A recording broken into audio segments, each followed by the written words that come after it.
everybody, and welcome back to the Reality Kingdom, where we talk all things reality TV or whatever.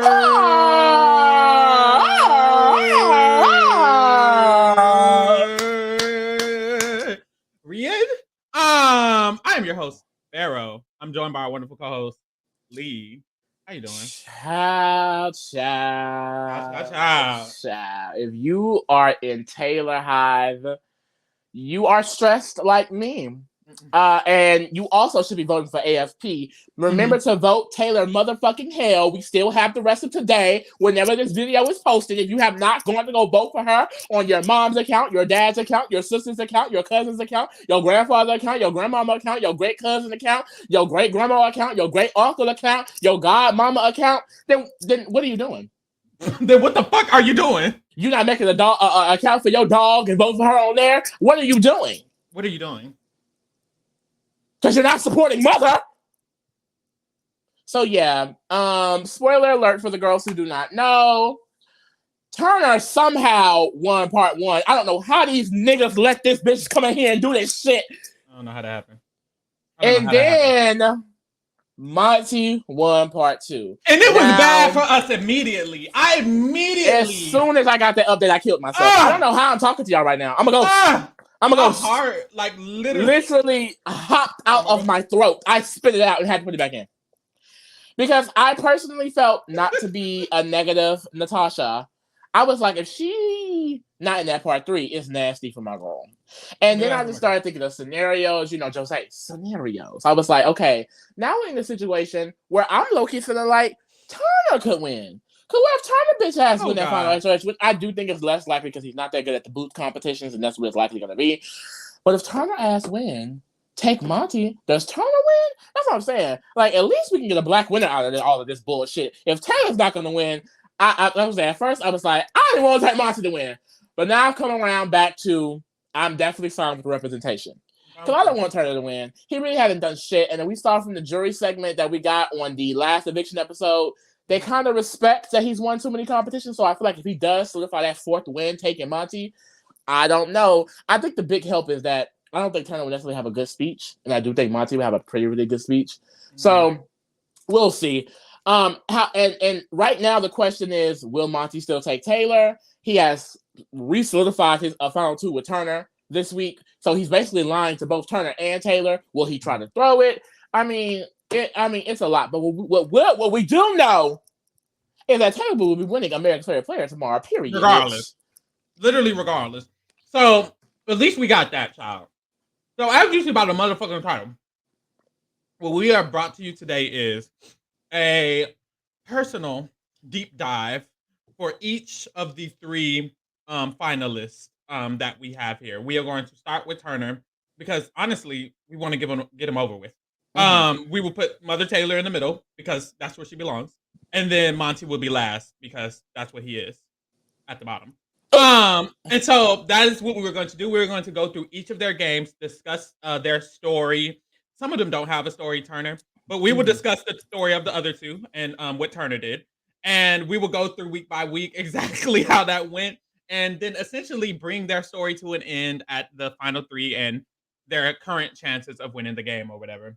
This is going to be a long one, so buckle up, get your snacks. Buckle up, get your drink, get your glizzy if you smoke. Get your glizzy and get your glizzy. Whatever you need to do. Sit back, relax, chilling on, cooling on, bouncing some food. And while you getting that, when you come back, subscribe.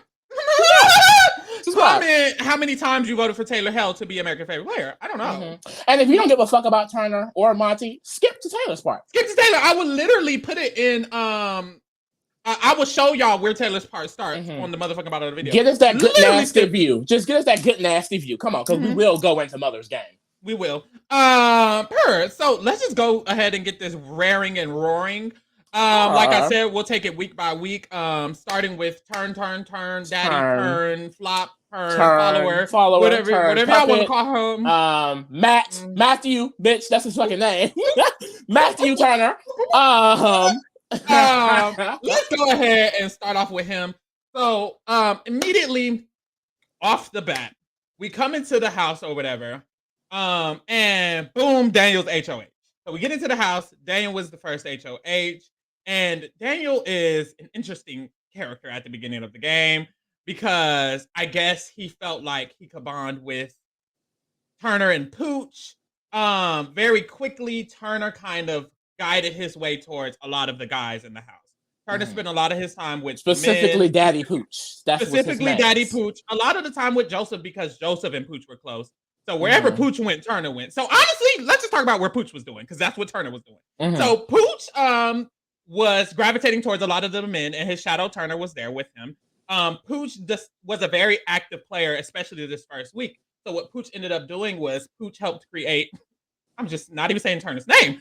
Pooch helped create an alliance called the Oasis, and Turner ended up being a part of that alliance. That alliance consisted of Pooch himself, Turner, Joseph, not Joseph.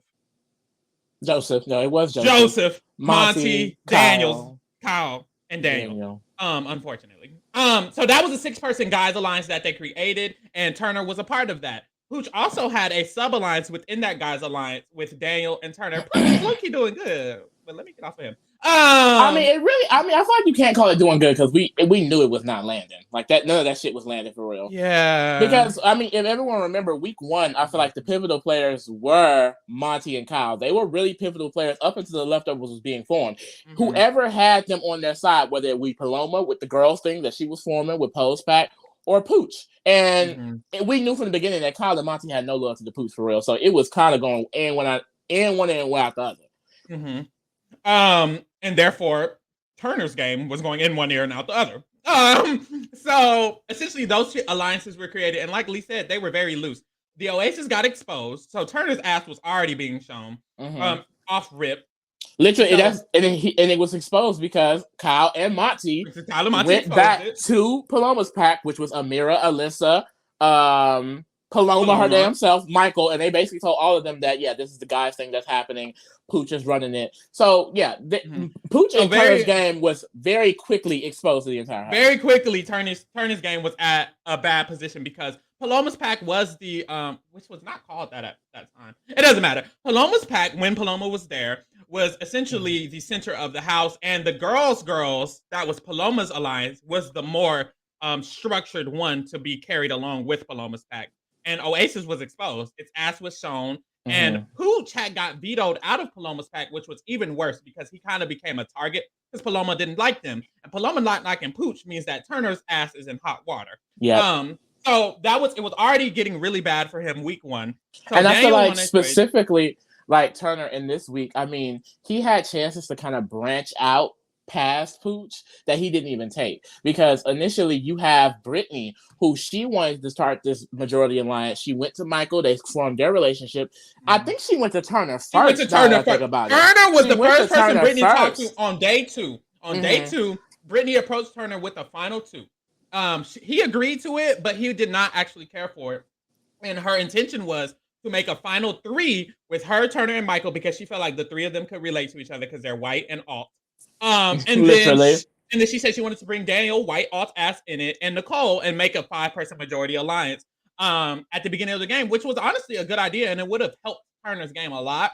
But he did not see any interest in a woman. So he continued to not Brittany at least.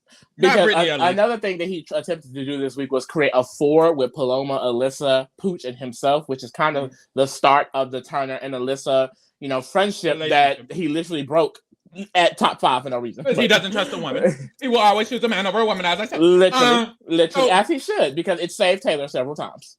Several times.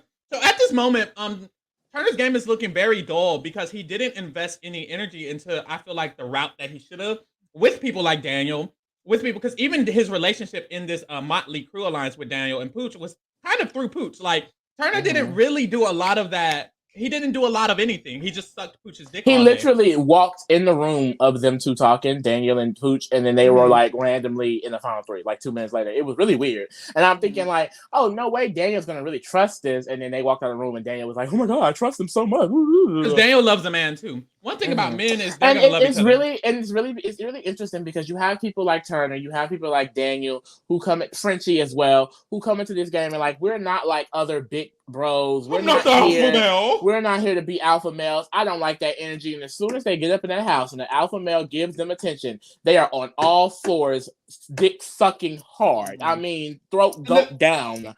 The psychology behind that is crazy because that means that you spend your life low-key yearning for attention from an alpha male. You know, what's it called? The leader of the pack, the leader of the crew. Literally. You're like waiting, please, leader, please. And when they give you that slight hint of attention, you become their literal puppet. You're their literal shadow. And it's weird. Bottom bitch, like literally. They're literal bottom bitch. And it's like Turner just spent his entire game seeking out that leader, that male leader of the crew.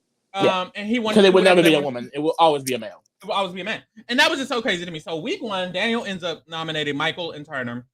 No, Michael and Terrence. I'm so sorry. Michael wins the veto. He comes off, and then Taylor gets backdoored because everybody wanted Taylor out. Now, Turner's game at this point has become bashing Taylor. Yeah. So as with everyone else, along with everyone else, the game has been everyone is bashing Taylor. So a lot of Turner's anything came from him complaining and bashing Taylor, mostly with Pooch or to Pooch or underneath Pooch. Him and Pooch, I think, were like, you know, the big initiators of the entire house hating Taylor, because I feel like week 1, it was mainly just the girls, and then for some reason, Pooch fully flipped on her in his mind, and then him and Turner kept talking about how rude and considerate and cold she was, and then they kind of spread that throughout the house. So now you have both the women and the men hating Taylor and thinking, oh, she's this big aggressive girl, and she has to go from her back door because she's gonna blow up all the other weird ass fucking microaggressive ass shit. Which is like, I don't know how he became turn daddy for some of y'all, but we moved. Because he never gave that for us. It never gave that. But we moved. It always gave stinky. It always gave unwashed, unshowered, and unkept. So the week ends up coming to fruition, and we see that Taylor is going to get voted out. However, Palolo has opted out. So Paloma is gone. There's going to be no eviction this week, and we're going to be moving on to the next week. And this next week, it gets really, really bad for Turn Daddy. From that man. So Jasmine ends up winning the head of household for week 2. And this is horrible for Turner because Jasmine is in a position to be with the women. She's not in any other alliance but the girls. So of course the incentive is going to push targeting a boy. And if you remember, Turner is in an alliance with a bunch of boys, and one of the least sheltered boys at this moment is his master Pooch. So it's getting really scary for him. However, Jasmine is colorist. So she is going to be focused more on getting out Taylor. She's going to be more focused on getting out Taylor initially. She literally wins in this meeting. It's like, Taylor has to go. It's Taylor. It definitely has to be Taylor. Right? Right. So initially, it's not that bad for Turner. He did a lot of bashing for Taylor. She was going to be the target this week. However, Miss Amira, shout out to Amira. Y'all know Amira.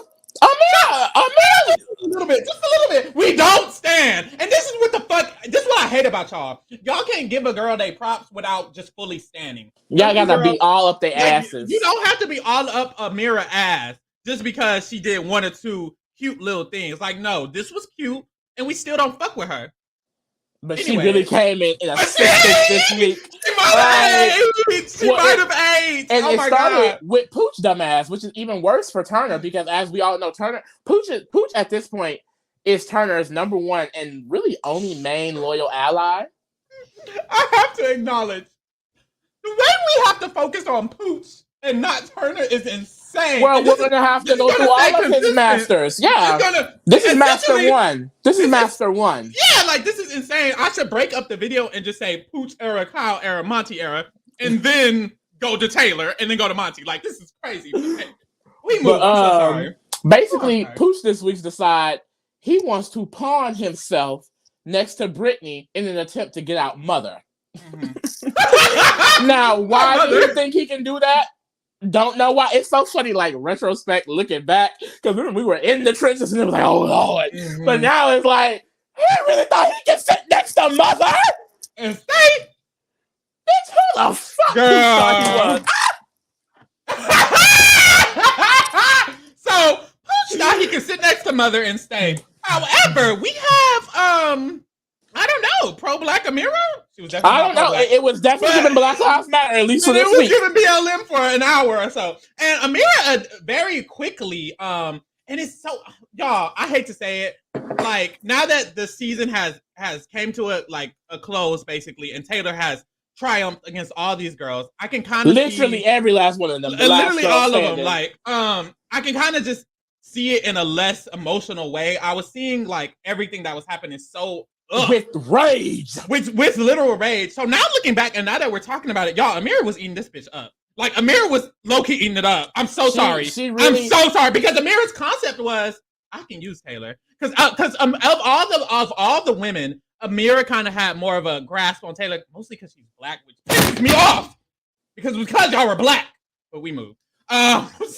So Amira had a she just did not want to be a black woman so bad. So bad, but Amira had a good grasp on Taylor, and so it was kind of like Pooch can definitely go. First of all, Pooch is the man. He's not in this majority alliance. Paloma just went. We brought Nicole in to the new majority alliance. So now it's like these boys can definitely go, and I need to keep my girls safe. So she kind of initially pushes to Jasmine like, if Pooch is going to volunteer, you should let him go on the block, and we should probably vote him out. And Jasmine's fear came from. This is what I like about Jasmine. Not much, but this is one of those things. I did like that Jasmine never was fully against it. I hate a bitch who gets approached with an idea and it's like, I'm not doing that. Taylor has to go. I really do. And I thought Jasmine was gonna be that type of girl. And you would think she would be that type of girl. So a part of me kind of felt like a little bit less against her at this moment, because at this moment in real life, in real time, I hate her. But at this moment in the show, I was like, wait, she kind of is open-minded. And to be clear, we were pro anyone keeping Taylor safe at the goddamn time. So you know, if she was gonna keep Mother there, the inch was a mile for me. And she gave an inch, and I took it a mile because she was saving Taylor. I don't know, but so at this moment, Jasmine was pretty open to the idea. Mind you, we're not talking about Turner. But hey, we moved. Literally have none of this has anything. None of it has to do with him. So, anyways, the target goes to if Pooch is going to volunteer, Pooch is going home. Period. So what ends up happening is just that, and this is horrible for Turner. Turner was not let in on this vote because he's not in the majority alliance. Oasis has been exposed. The true majority alliance is Paloma's pack with the 6 people: Monte, Kyle, Michael, Nicole, Amira, and Alyssa. So they have control of the vote. They essentially got all the girls to agree with this plan to vote out Pooch, which only left Joseph and Turner in the dark about the vote, I believe. I believe everyone else knew. Yes. Daniel was told by Nicole. Because Daniel and Nicole were that. So Joseph and Turner were left out of the vote. And Turner was very forwardly at the house target going into next week. Everyone was going to target Turner. And this is when his game actually... No... But this is when something happens. Because I was going to say it starts because it still didn't start. But hey, something happens. So after Pooch is evicted, they play the HOH. It's the motherfucking musical chairs HOH. And Turner wins. And this was very, very important. It came down to Turner and Amira. And the way this season would have been a whole nother season if Amira had won that. And I'm glad she didn't, honestly. Hallelujah. So Turner wins HOH. And this really shifts the entire game because he was the next target. It was looking like all these boys was kind of going to get But what ended up happening was initially he tried to target Mother. And you know, if you try to target Mother, she's just not going to It's just not going to work. Just stop trying to do that. You will get ran, Jasmine Turner. So it's like they tried to target Mother. It didn't work. So Turner initially is like, I'm nominating Brittany and Michael. This is when they had the pairs. The fuck is that called? This did start. It was this week. Besties. The Festies Besties started this week. So at that HOH competition, they all ended up getting in Festies Besties team. Turner's Festie Bestie was Jasmine. And I'm not going to go through all them damn Festie Besties. I'm just not. I'm so sorry, y'all. But Michael's was Brittany's. But Michael's was Brittany's. Terrence was Amira's. Terrence's was Amira's. Alyssa's was Indy's. And Joseph and Monte. And Taylor and Nicole. Kyle and Daniel. And Taylor and Nicole. Was that hard? It was fucking hard. Honestly, shout out to you because the way I would have never. So Did you miss somebody? You didn't. So Turner wins this HOH. His Fessy Bessie is Jasmine, so Jasmine is good. She should say the goal Doesn't for deserve. him doesn't deserve. The goal is to backdoor. Nicole volunteered herself because she is such a great police officer woman. She volunteered herself to help this black woman get voted out. As if she didn't just see Pooch go home unanimously next to Mother. Against her. Like, so the goal is to backdoor Nicole and Taylor and have Taylor go home. So for most of the week, this was Turner's plan. But then rumblings started happening about the actual players started talking. So essentially, because Amira had did everything that she did last week, she basically ran Jasmine's HOH and she did whatever she can to keep the girls and the people who she felt were important to her in power, while mainly ignoring a lot of the male men. She even had a conversation with Turner last week where he asked her, you know, are you going to say Pooch? And she told him straight to his face, we don't talk game. Mm-hmm. And that was that. And, you know, Kyle and Monte, who were in an alliance with Amira, the Pose Pack, they felt like their opinion was not being listened to because they really wanted Pooch to stay. They felt like the girls were taking over. They felt like they were all, you know, in this room together, making alliances without them. Because also in this time, you have Alyssa can't keep her motherfucking mouth or let shut. No shit. You have Alyssa who is running Kyle information. So one of the big pieces of information that get ran to Kyle and Monte by proxy is that there's an alliance called the Old School that was formed in week 2. That is Terrence, Daniel, Jasmine, Alyssa, and Amira. And Nicole. Not a real alliance. It was literally made out of the blue, random down. And Alyssa opened her big mouth on that. So that type of information makes Kyle and Monte start to realize, oh, yeah, we need to take control of this. And then you also have Joseph, who was left completely out of the Pooch vote until the last minute, also thinking, like, these girls are a problem. Like, they have to go straight up. And we got to get out the head of the snake. Mm-hmm. So the men, what they did was, mostly minus Turner, be clear. The men of the be clear. The men of the Pose Pack, Michael. You see how we have to explain a whole different game, and we're talking about Turner's HOH. Just what the heck? I just said the men of the. This is literally Turner's HOH, and we have to explain all of this other thing that's happening around him because he did not control it at all. So Michael, Kyle, and Monte, the men of the Pose Pack, have came to the conclusion that Amir Cat is running the game and that she has to go. So they all have. You said it's so great. Amir Cat is running the game. Yes. So the three of them really sparked a lot of this conversation. And this is kind of when Kyle's connection to Michael and Brittany starts to happen, because this prior week he got really close to them because they're white. And this has kind of came to fruition because now this week, Michael are so close that Michael, and Monte, he's really close to Monte, a black man, but he doesn't care about that. And he's really close to Michael, and he loves that. And because Michael has Brittany, of course. And Michael has Brittany. So because of this dynamic, it really is kind of it is because of Kyle. Kyle is the main one who kind of formed this entire alliance. And because of Kyle's connection to Monte and Michael, he was able to bring them together, and they were able to all agree on the fact that the girls got to go. So this is when the start of the leftovers was created. So what had happened was Kyle and Monte agreed that they definitely want to flip.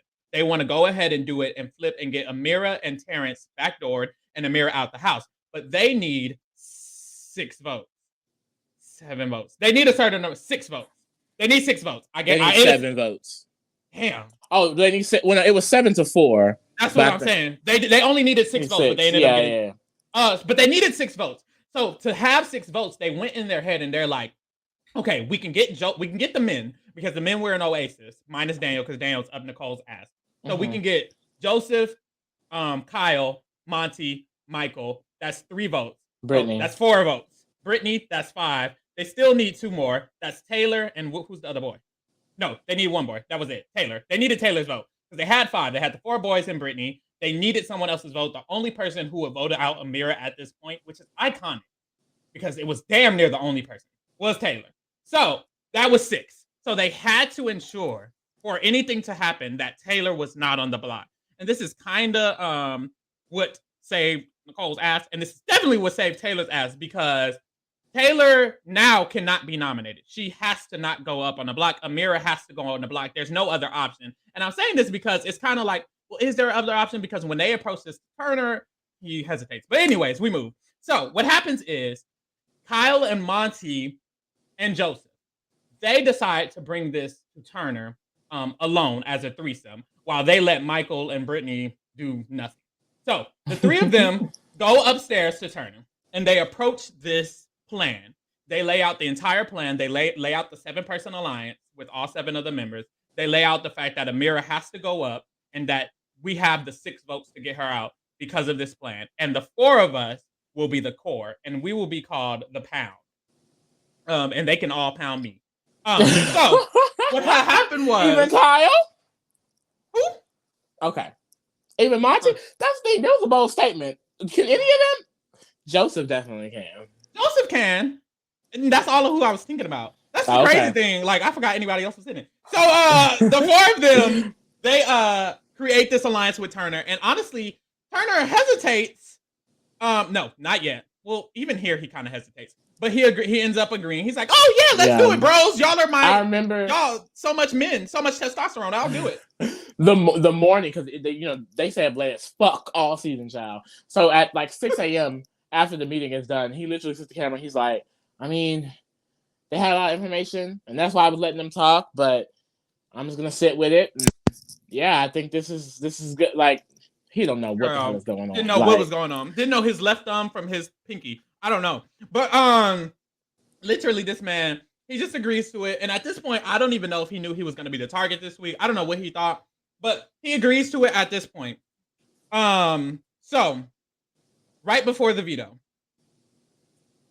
there is a random blow up between Nicole, Daniel, and Taylor. And we're going to deep dive more into that. I'm not going to get into it just yet, but there's a blow up. And this blow up causes weak Turner to decide that he is now afraid to possibly let's really analyze this, because this is something that I think he definitely uses to justify his weird bashing of Taylor. When he feels like, oh, I can finally get Taylor out now, he goes back to bashing Taylor, and he starts saying things like, oh, well, I kept her safe that week, and whoop de whoop de whoop. We just explained how 3 people had to come here and give him this plan, because his target was definitely Taylor. And then after the blow up with Nicole and Daniel, he immediately was like, dude, I don't think I can do it. He's talking to Kyle. I don't think I can I think I have to put up Taylor. They're going to be mad. They're going to be so mad. And Kyle has to tell him, like, no, like, we're doing this. Amira has to go up. Like, I don't know what you thought this was. So he has to be reconvinced by the Pound to make this move. Pussy. Period. This is y'all daddy? This is your turn, daddy? This is their turn, daddy girl. Like, what? It never gave that. So he got reconvinced by men, and he said, yes, daddies, I will do what you say. So he decided that he was going to go ahead and go with the plan. Michael and Brittany, when Michael wins his, second veto, third veto already? Third veto. Shit. In a row. And so the plan can go through. So now the leftovers has been officially formed. All 7 of them have got together. They've been like, we're doing this. We're all locked in. We got this to the end. Blah, blah, blah. And y'all remember this period? Like, I swear, like, the animals were singing outside. Like, they were chirping. It was looking so up from there. Like, oh my God, she was in the game. Girl, sister was in the game. So Turner goes through with it, and he puts up Amira. And doesn't he have a speech for her? Yeah, he basically says in his speech, like, y'all too old to be sitting here bullying people, and I shouldn't have to educate you, which was all performative because, mind you, he just got done bullying her. Literally. So we moved. Like, we just told y'all what him and Pooch was doing. That was one of the also leading factors that got her to being bullied and ostracized. So it's definitely given performative, but we moved. So this leads to Turner's next master, because now he's in this new alliance with the boys. So this is when it's kind of Joseph and Kyle, but mostly at this point Joseph becomes Turner's new master, where he's going to follow around all day. So this is when he starts to follow around Joseph all day, but that lasts for like maybe 1 or 2 weeks, and then it turns to Kyle. So remember that. Boom. Because white is right. White is always right. Why are we saying this? But so Amira goes home successfully, and this kind of that vote was very helpful. And then after that vote, Monte wins HOH. So it's like we're locked. Like the 7 of us, like it's now a thing. So Monte wins HOH, and it's so annoying because I feel like so much game happens between these next few weeks, but Turner is literally doing nothing. So we will be skipping through it until we get to somebody who was doing something, which is unfortunate. So, but that's the thing. Just to clear it up, since we're in Turner's perspective, a lot of the things that were in his perspective, we'll just skip over it during Taylor. Like during Taylor, we're not gonna talk about Pooch like that. That had nothing to do with her, other than him bashing her. You know, you get it. Y'all get it. Why am I explaining? Anyways, so Monte wins HOH this week, and the only really thing that matters, because now that the leftovers are in power, these next 2 to 3 weeks is kind of very simple, not much to say. But this week, what I feel like does involve Turner is Kyle being racist. So Alyssa is nominated, and initially Kyle had kind of pushed this narrative that Alyssa needs to go kind of the week before, but this week he kind of changed his mindset because he's fickle and a toddler. Literally a 30-year-old toddler.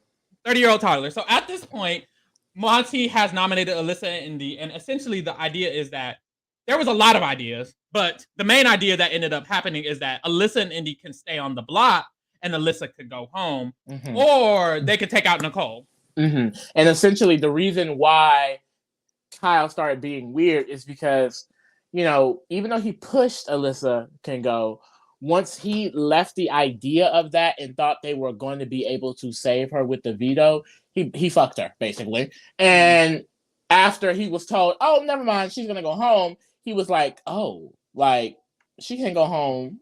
She cannot go home. So he essentially, and the people pushing this really heavily would be Monte and Joseph in this spot. So he felt like it was essentially a direct attack within the alliance on him from Joseph and Monte because they had wanted Alyssa to go home so bad, even though it's literally his own rhetoric that put that target on her back. And this is when, and we'll get into the mistakes of Monte's game about this soon, but this is when Monte and Joseph start relaying a lot of their game to the alliance. Yeah. Because like I said, when Monte won the HOH, it solidified the alliance. And Monte is the type of person that if he's in an alliance, he's going to tell them his whole entire game, which is not the best strategy at all. But he does that, and that's when he tells them that Indy, Jasmine, and Terrence want to work with him and Joseph. And this is what starts towards the end of his HOH. It starts Kyle's race war. So towards the end of the HOH reign, Kyle didn't use the veto, so Nicole is still going to go home. Nicole he did use the veto. Kyle did use the veto on Alyssa, so they could backdoor Nicole. So Nicole is going home officially. And towards the end of this, Nicole and Daniel started this lie that Taylor and them were in frats and fraternities and blah blah blah blah blah. So a lot of race started getting brought up. Let's just say that. Well, and initially Daniel and Nicole pretty much flocked the entire leftover alliance except for a few key pieces like Kyle. But they basically clocked the full alliance. And Nicole, towards the end of her leaving, you know, after bullying a black woman all season, she felt like, you know, let's ramp it up a bit. Let's start grouping people based on race alone. So she comes up with this bright idea that because Jasmine's husband is an alpha and that Monte is an alpha and that Taylor is in the sister sorority of the alphas, which would be AKA. Spoiler alert, she's not an AKA. She literally was just in a sorority, and she assumed because she was black, it had to be in connection with the alphas. But she started spreading that rumor around the house. They got to Michael, they got to Kyle, you know, so that's something that, you know, kind of really was an initial spark of a potential race thing happening. Yes. So because let's be honest, the push was that they're all connected because they're fucking black fraternities and sororities, like, which is weird. That's fine. Brother and sister, whatever. So that shit was deep.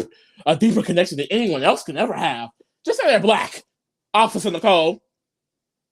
Not officer. So Kyle has y'all see how we ain't bitching Turner? Lee. I was literally thinking it's hilarious. I forgot. I was like, who are we talking about again? And I was thinking Kyle, right? And I'm like, Kyle's that it was a whole thought process in my head while you were talking. Anyways, Kyle has approached this idea to Michael and Brittany, who aren't Turner. And he approached the idea about basically starting a race war. Michael and Brittany put it on the back burner for now, but that's all they did was put it on the back burner for now. And then the reason why Turner's sexist is that because of course he's white, and the names that Kyle was assuming that they could use will be Alyssa, Daniel, and Turner. So that goes into Michael's HOH because he wins the week 5 HOH. So this rhetoric is continued to be pushed at this point. And it got pushed a little bit more heavily because now Michael's HOH. Kyle feels more comfortable because the white man's HOH, not a black man. So it got kind of crazy. And also, the next plan is to get out Daniel, which means he would have to sit next to him, and he's not trusting any of the minorities right now. So he's a little terrified. He's a little terrified. So essentially, like Lee said, the plan was to kind of bring in Daniel, and Michael actually considered that because Michael's low-key, like a dumbass. Yeah, that. And so see, he low-key considered like. Let's be honest. Yeah. Hold on, pause real quick. I'll pause. Why did Michael even ever consider that shit as a real option for him? Literally, as soon as Nicole went home, this man was walking around saying, Michael's gonna win the game. Yeah, Michael's winning. Hey, give him the check. Give him the check. Mind you, he got 6, but we moved. So, Michael was considering it, but he got over it. And Michael basically was like, Daniel gotta go. I'm sorry, Buki. And so this made Kyle mad. Of course. So Kyle started panicking, doing his weird thing. But at this point, he still is trying to start this rhetoric, and he hasn't approached it to Turner yet, so it doesn't necessarily matter just yet. But know that he wants to approach it to Turner eventually. So anyways, this week happens. Boom, boom, boom, boom, boom. Michael ends up nominating the boys, Joseph, Monte, and Terrence, because Terrence had joined Joseph and Monte as their little team. Brittany and Michael win the veto, and they go ahead and go through with the plan to backdoor Daniel. So basically, the biggest thing that's happening with Turner right now is that he's in consideration for this race war. But this week, essentially, literally all the minorities started throwing each other under the bus once they saw that Michael and Brittany had veto. They were all saying like, oh, well, you can keep Monte on the block. We'll vote him out. Oh, we can get out Joseph. Oh, well, maybe we can get out Taylor. Like they all started throwing each other under the bus. Taylor was saying things like, I'm fine working with Daniel and Monte can go. So when all the information got back to Kyle, after, not believing it for 10 million times, on the 11th million time, he finally believed it. Because they were directly approaching him saying they want to target each other. So the race war at this point is deaded once the veto is being used, because now he accepts that the blacks are not working together and that he can go up next to Daniel and Daniel will just safely go home. Period. So, but haven't Kyle approached Turner with a final 2 by now? He did it on Taylor's. I think he did it on Taylor's week, but he did before the Taylor. He definitely did it before the Taylor. He did. It was this week. It was this week when he approached Turner, but this was just the approach for the final 2. This was not the approach because he wanted to start bringing him in. So okay, he said he realized that if he thought the blacks were all working together, I mean Monte and Joseph were closer. So he realized, okay, if they're close, I have to align with Turner, and we can start building those seeds to get him brought in. So a solidification of a final 2 with Kyle happened here. Period. Another ally that Turner. It did. Which didn't have anything to do with Turner, but Kyle did approach Turner about his final 2 here. And then it's literally because he's a white man. Because he's a white man. There's no other qualification. If Monte was white, it would have been Monte. Yeah. If Turner was black, he would have never approached him. Yeah. That's hilarious. Literally. Which is so true. So that's what happened, and Daniel went home. Then we get the Taylor HOH. Taylor wins head of household. And this week there was a lot of talk through Turner. Turner was essentially like mad because initially Taylor, we'll get more into it on Taylor's talk, but initially Taylor wanted to use Turner as a pawn. Yeah. And next to Terrence. At first it was like Turner as a pawn next to Terrence. And then it turned into Turner as a pawn next to Monte. Yeah. We don't get into it on her HOH, but basically Turner didn't like that too much. I think a lot of people started, really siding with Turner in this situation. First of all, he definitely was planning on targeting the fuck out of her. That's one. I don't know why Monte wouldn't have her being a pawn, because he pawned her to get out Nicole. That's 2. 3, I mean, like we mentioned, it's not like he went out of his way to save Taylor. He literally wanted to go back against it. So it's like to sit up here and act like you're this white savior king that just saved her life. You're a motherfucking Superman to her black Lois Lane. Sit the fuck down, you musty ass bitch. Anyways. He really pissed me off this week because he started acting like a little brat. Like, I just don't understand why she's acting like this. I don't know. Taylor may need to go first in 7 because I don't trust her that much. Whoop, whoop, whoop. Mind you, she's still in the game. Anyways, so so Taylor ends up wanting to target Terrence, but the boys want to target Indy because they're not working with just all the people of color, so they don't. And she honestly don't give a fuck because they all. And she doesn't care because no one likes her. So that's essentially what's going on. Turner is mad at her, and now Turner wants to target her number one of the motherfucking people. And honestly, nothing else really happens this week. Well, a lot of shit happens. Yeah. But with who's going home, it's Indy.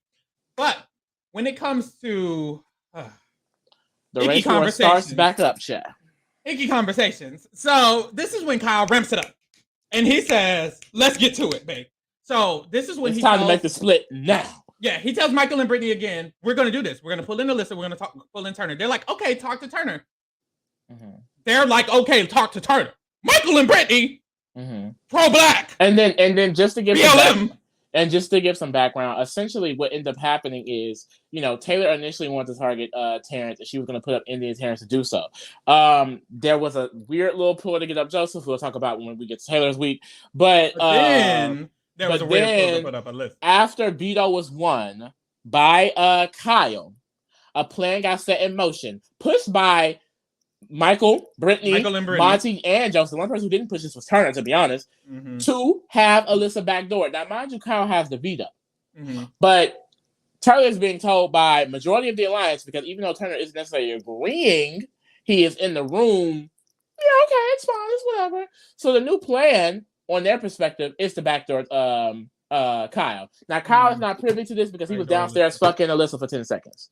So when he gets told this information, he immediately starts to assume this is coming directly from the people of color, Joseph, Monte, and Taylor, because Brittany and Michael behind closed doors are telling him, we don't want Alyssa to go, and Turner genuinely does not want Alyssa to go. So this now makes Kyle feel even more justified in thinking, clearly, at least Monte, Joseph, and Taylor are working together, which means I definitely need to solidify my white power alliance. Yes, and this is when he proceeds to attempt to do so. So he establishes it with Michael and Brittany. They agree to him pulling in Turner. They agree to him pulling in Turner and Alyssa. They start working on their relationship with Alyssa. They start this week they completely started cutting Taylor off. They stopped talking to Taylor. They see Taylor as with Joseph and with Monte. They're saying we don't need to go to the final three with her anymore. Knowing they're the ones who brought up targeting Alyssa, which is weird. Girl, that's some good amnesia, child. Big brother, you got some good amnesia when you get up in that house. So they so this is when Kyle finally approaches Turner about the alliance. So they're out playing pool. He approaches Turner. He's essentially like, "So Turner, do you feel cool with the blacks?" Right. And Turner's like, "Yeah, I mean, we're in the panel with two colors." And Kyle's like, "But they're black. You want to go to the They have brown skin, Turner." And Turner's like, "I mean, okay. I mean, I like black people." He was like, "I mean," and Kyle was like, "But Kyle's like, are you sure?" Yeah, and Kyle's like, "Okay, so when it comes to the leftover race, the leftovers, and Turner's like, I mean, well, Taylor can go first." He's like, "Oh, okay, a black, and who else?" And he's like, "Well, then after that, the panel's going to the end." Yeah, Brittany. And this is when Kyle got scared because he's like, "Wait, everyone's not racist?" And he's like, "Wait, white people are not going to want to work with me just because we're white?" Yeah, so he panicked. Turner literally told him in that conversation. Usually the Go.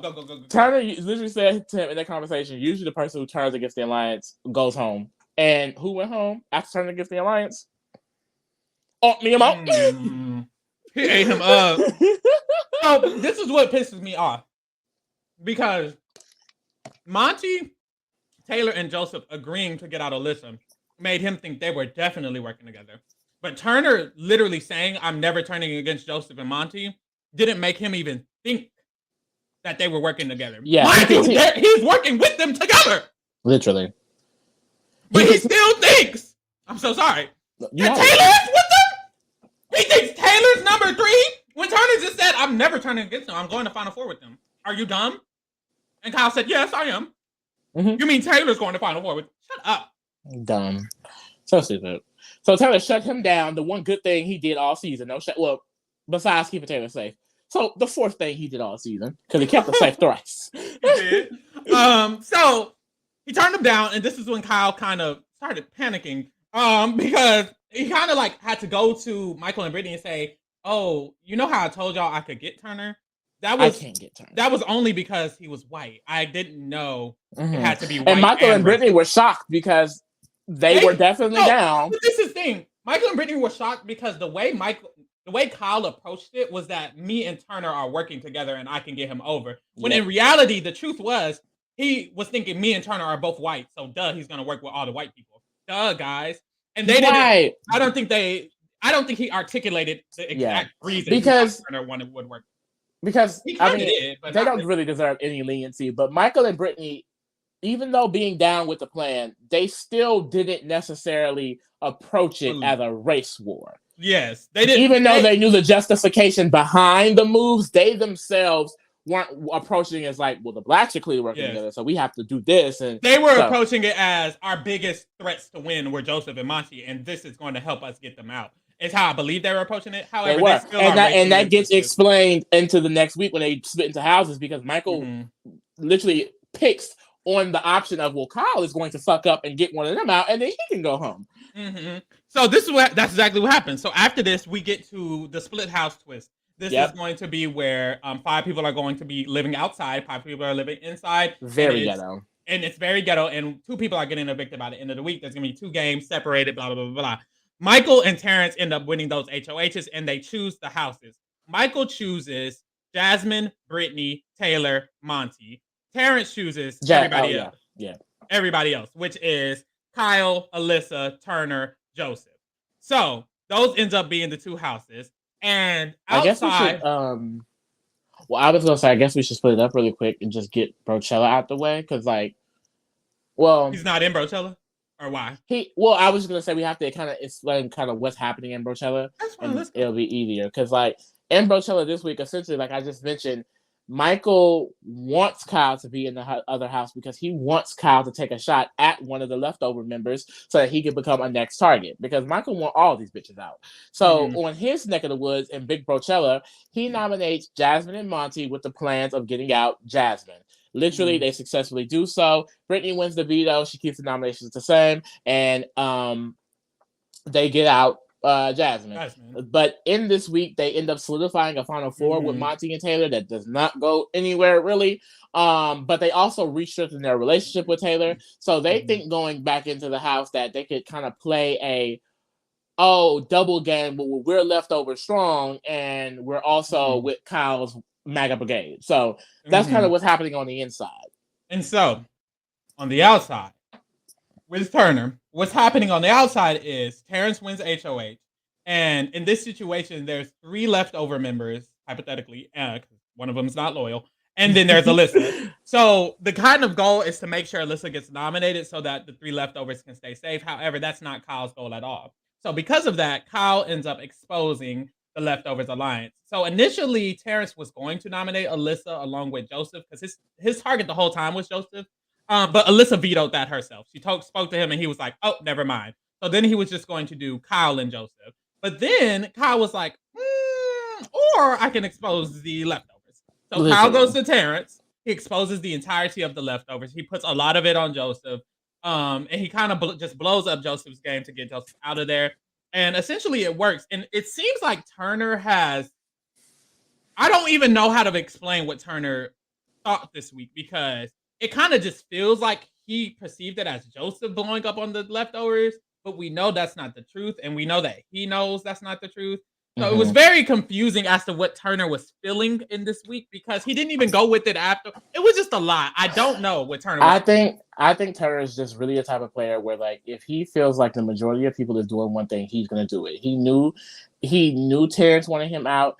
I think the way Kyle and Alyssa approached him, like, well, we're keeping you safe and whoop de whoop de whoop. I think he was like, well, that's the majority of the people back here. Sorry, Joseph. And he also knew that Joseph did expose some of the leftovers as well. That's what he was privy to. He ended up finding out that Kyle also exposed it, but by that time, it's like, well, I can't go against Kyle in this 5-person house. So my thought process was, though, that he would try to play the middle going back into the house. I think that was his best gameplay, because even though this move was being made on Joseph, that backlash was coming back more on Kyle. Because another thing I didn't mention in Big Brochella, Michael, Brittany, Taylor, and Monte have been bashing Kyle because of the actions he displayed in the week before about keeping Alyssa. So they felt like if Joseph were to go home, it's definitely directly tied to whatever the fuck Kyle got going on with Alyssa.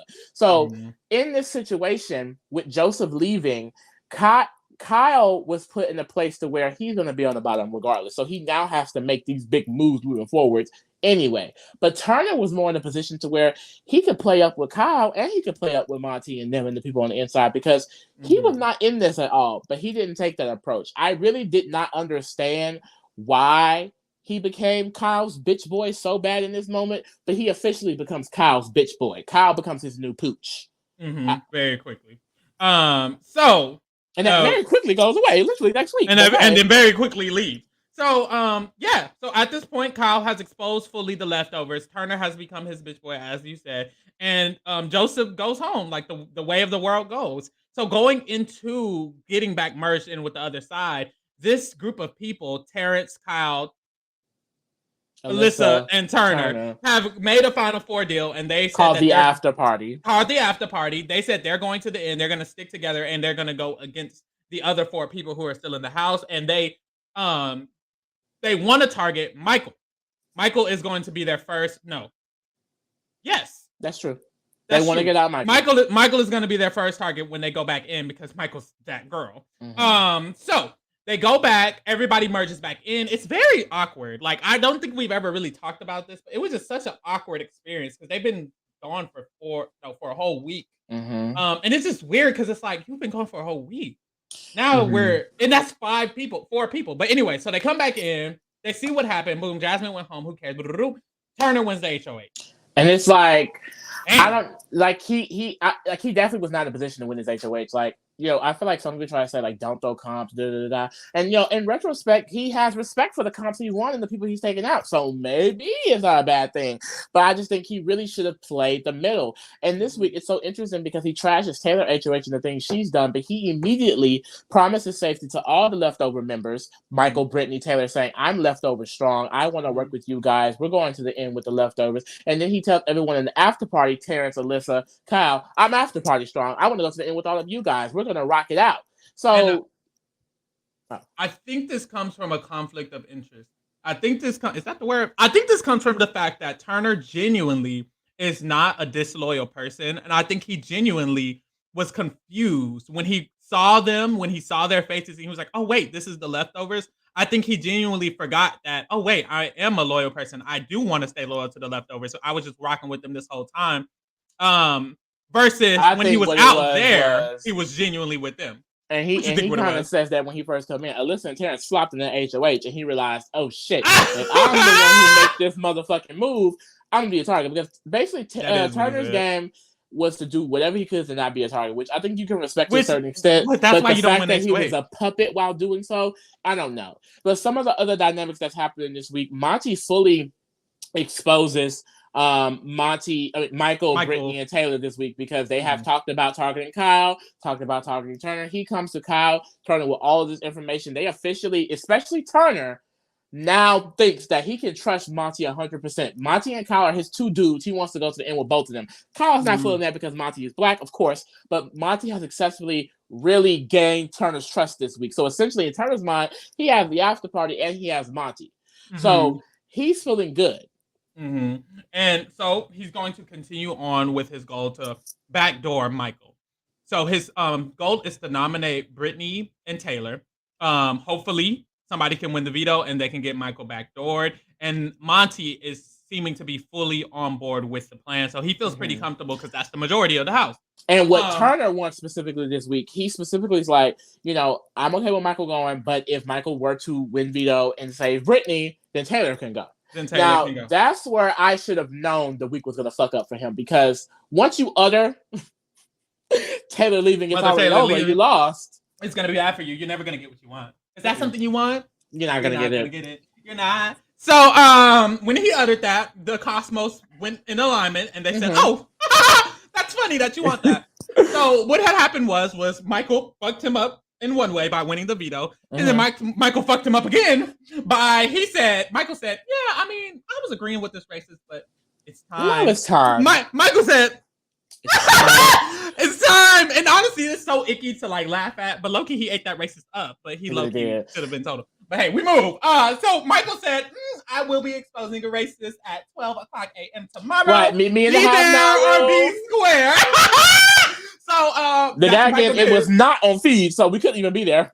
We couldn't be there or be square. So what Michael did was he exposed the racist. And it really put Turner in a position to not really have a choice. But even then, Turner thought he had a choice. He was like, I mean, I don't want Kyle to go. So it wasn't until Kyle exposed Turner's game in front of the house meeting. There was a big, not blow up, but there was a big house meeting because this situation is so touchy that it went around the house in like person to person whispers. And then the whispers started growing. And then essentially they just had a house meeting. In the house meeting, Kyle admitted that he's a racist. So all you people who defend him, shut the fuck up. And he literally admitted to it. And also, during the house meeting, Kyle exposed his own game, which was attached to Turner because Turner was his shadow at that point. So a lot of Turner's game got exposed. Also, he mentioned having a pound two with him. Yeah, he that mentioned he had a pound two with being in the pound with him. And Turner really didn't like this because he felt like, now you're throwing me into this race shit. But and why I do are you not want to be attached to it. He just went out in Dire Fest and exposed Joseph, one of his closest allies, who was in the pound with you. You should have thought about that, Boogie Poo. It's really interesting this week because essentially, because Turner is a player who, like I said, is going to go with the majority. So at this point, the majority is like, this man is racist, put him up. He officially decides to put him up, but it's so crazy because even though he doesn't want to be associated with Kyle and the actions he did, he still pushes for Kyle to save this week. Him along with Terrence is like being random ass conversations, but I don't think Kyle necessarily should go. And he's pretty good for our game. So that's kind of what Turner's thinking. He's thinking he wants Taylor to go and he wants Kyle to stay, the racist. And that does not succeed gladly. And this is when his game should have been over next week, but it didn't. Because he made a deal with Michael that essentially that if I'm going to get out this racist, which he should be doing, it shouldn't be a motherfucking deal. If I'm going to get out the racist, that not even with Michael, everyone, that if I'm going to get him out, y'all can't put me up. Which small on Turner's point, because a lot of people was saying they're going to be loyal to that. They're not putting up Turner, and he does not go home. So Michael wins HOH, and Turner should have been out here. Low-key, Michael's an icon for this, but we're not going to get into it. He wins HOH, and Michael decides that he's going to do the lamest thing ever and target Terrence. Essentially, he has his Final Four with Monte, Brittany Taylor. He's still trying to be loyal to that, even though Monte is a big threat. And Turner just made a deal with him. So at this point, Terrence just got to go. The week is... But, go. I was just going to say, what happens throughout this week is that essentially... they start to realize, Michael and Turner, they start to realize that essentially we may need Michael more than we actually think because they're thinking, okay, if these girls are going to link up in a certain way, Brittany and Taylor are a thing, and then they feel like Alyssa could be with that because essentially Brittany creates a girls' alliance this week, and then she exposes it for no fucking reason because she's a weirdo. So they're essentially start getting scared. They're like, if this girls' alliance is happening, then we need to actually work with Michael, and then we can take him out when need be. So I think it's a mixture of them actually being scared of a potential girls' alliance, but also being like, if Michael's going to keep winning, then we need to latch on to him because we're going to get fucked. So they approach him this week before taking him out, that they were like a Final Three with him. So that gets kind of formed this week as well. And then quickly goes away. But that gets formed. The week goes through, and towards the end of the week, that's when Monte, who is an active player, everything that actively happens is someone else. So that's when Monte starts to feel like, maybe Michael can go still. Because at the middle of the week, the beginning of the week, they had this 3-person thing. But as the week was ending and they were approaching the double eviction, which they don't know is happening, this is when Monte's mind was kind of like, Michael's still scary. So, and mind you, Turner was not feeling this way at all, but we moved. And Turner was nowhere to be found. So what happened is that Terrence just ends up going home, and this is when we get a double eviction. So Turner wins his third HOH at the double eviction, which is low-key you eat. Like, I don't know. But his target was Brittany. Wasn't it? Brittany or Taylor. It was Brittany or Taylor. He nominates Alyssa and Brittany because right before the double HOH, Taylor, Monte, and Turner kind of agreed that Brittany was doing literally everything, throwing them all under the bus. So at this point, he was okay with Brittany going home before Taylor, and that's what he did. So he named Alyssa and Brittany. Brittany was going to be the target. He didn't want Alyssa to leave very badly. And then Monte wins the veto. When Monte wins the veto, that's when Monte is like, Michael's going home. So Monte tells Turner, like, yes, Pet. And Turner's like, are you sure? Are they gonna? Because Turner, you will be nominating. Turner is someone he always gonna want the majority. So he's like thinking like, will they even evict him? He's thinking Taylor and Alyssa may not even evict him. And it's like, boy, please for real. If you were playing the game, you would know. Come on. He's so fucking for real. So Monte does that. He wins the veto. He uses it on Alyssa. Michael gets put up, and boom, Michael's out of the game. And that had nothing to do with Turner. But Turner was HOH, I guess. So after this, Monte gets his next HOH, and this is now the final five. It's final five. So at this point, Turner's closest ally is Monte and Alyssa, which is interesting. So Turner is more loyal to Monte because Monte's a man, but he still has a lot of loyalty to Alyssa. At this point, everyone is targeting Brittany. Not really Taylor, but everyone else is targeting Brittany. They want Brittany to go because she still did all of that weird shit. So the initial nominees were Alyssa and Brittany, and Turner was told by Monte that if you won veto and you decided to veto Alyssa, and then Taylor just might go home. And the reason I'm mentioning this is because Turner's response was, well, I'll just do what you say, Daddy, and I won't use the veto. And it's like, you won't use the veto on Alyssa? And he's like, no, Daddy, I won't. Like, he literally was telling Monte, like, oh, I won't do that. That will ruin your Of course nominee. I'm not going to pick the person. The best option for me. Of course I would pick the best option for you. King? Sir? Anyways, so it doesn't matter because Brittany wins veto. Low-key 8. Like, I don't know. Low-key 8. And then, but Monte decides to put up Taylor instead of Turner, which shows, like, something. No, it shows that they would have evicted Turner. But anyways, and he knew Turner was going to do what the fuck he want and not evict Taylor, and that's what the fuck happened. So Turner listened to his master. So this is what's interesting. Brittany decided that she wanted Taylor to go this week. Don't ask me why, because I don't know why.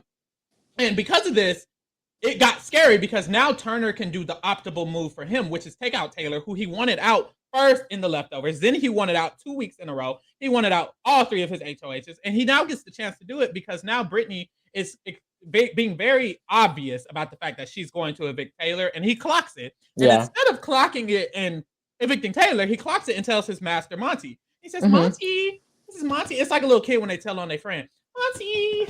Oh he then solidifies the final 3. Brittany's trying to evict, and then he solidifies the final 3 with his 2 biggest competitors.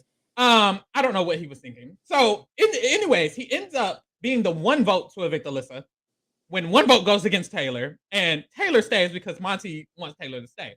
So now Alyssa, his second closest ally, his best final 2 option, is out of the game, and now we're in final 4. At this point, all that matters is veto, really.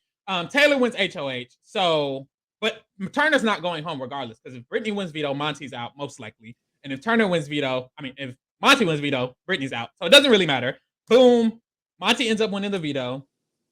Brittany goes home. And now we're in the final 3. We're at the end of the game. And now it's Taylor, Turner, and Monte. We get the first part of the head of household competition. Turner wins it. We get the second part of the head of household competition. Monte wins it. So it's looking kind of good for Turner because we don't know who Monte's choosing if he wins part 3, but it's not inevitable for him to not choose Turner. Like there's a good chance he chooses Turner. And Turner will get second. And in that case, Turner will get second. Turner's best position he can get is second place. So, but that's the thing. I do fear that if he's able to beat Monte and take him, there's a possibility he can win. But who knows? I feel like notably he has really burned a lot of the jury. I mean, Indy and Jasmine notably do not like him. Joseph did not respect him after Dire Fest. He took out Kyle. He also took out Michael, and Michael didn't like that because he did it on the basis of he basically sees that Turner didn't take credit for that move. Turner had a goodbye message, and he's basically like, I was convinced to do this. Like, I didn't even mean to do it. And Michael didn't respect that at all. Alyssa really does not respect that he evicted her. So I don't know why you even said that he might win. Yeah, so maybe he probably just won't. Because Brittany's not voting him either. Let's move on to Mother. I know that's right. So now that we went through it one time, that's really good. Y'all got a lot of the like groundwork of what was going on throughout the house. So when we get through Taylor, we're gonna get through it, and we're just gonna try our best, y'all. Please, please, if you need some holy water, if you need a drink of water, if you need to put water on your face, whatever you need to do to get through Taylor's part, Do it, child. do it, child. Lick it good. Pussy, like you should. So, overall, did we talk about how Turner's game?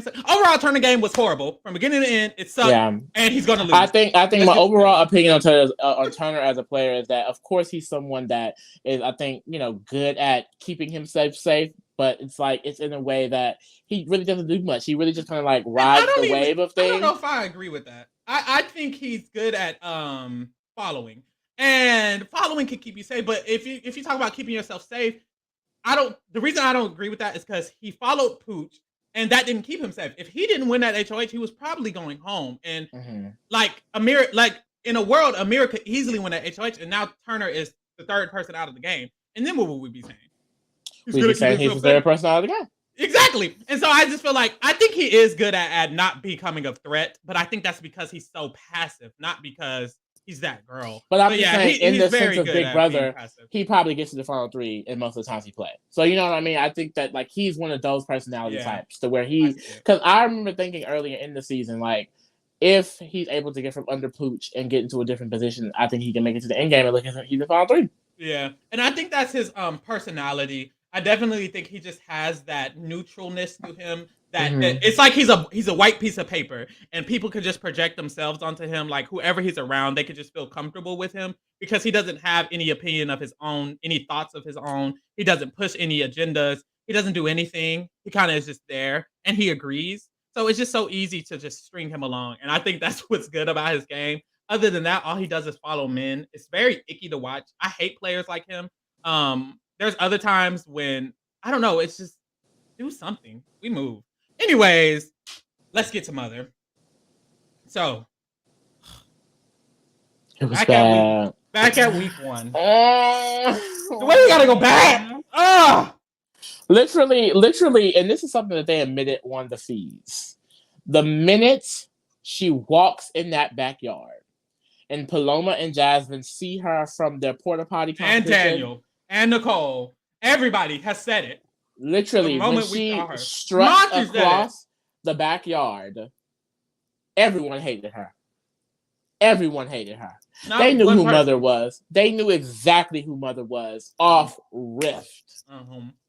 So, as everyone knows, Taylor game starts off pretty nasty. Literally, night one, we have a conversation which is eventually formed to be the girls.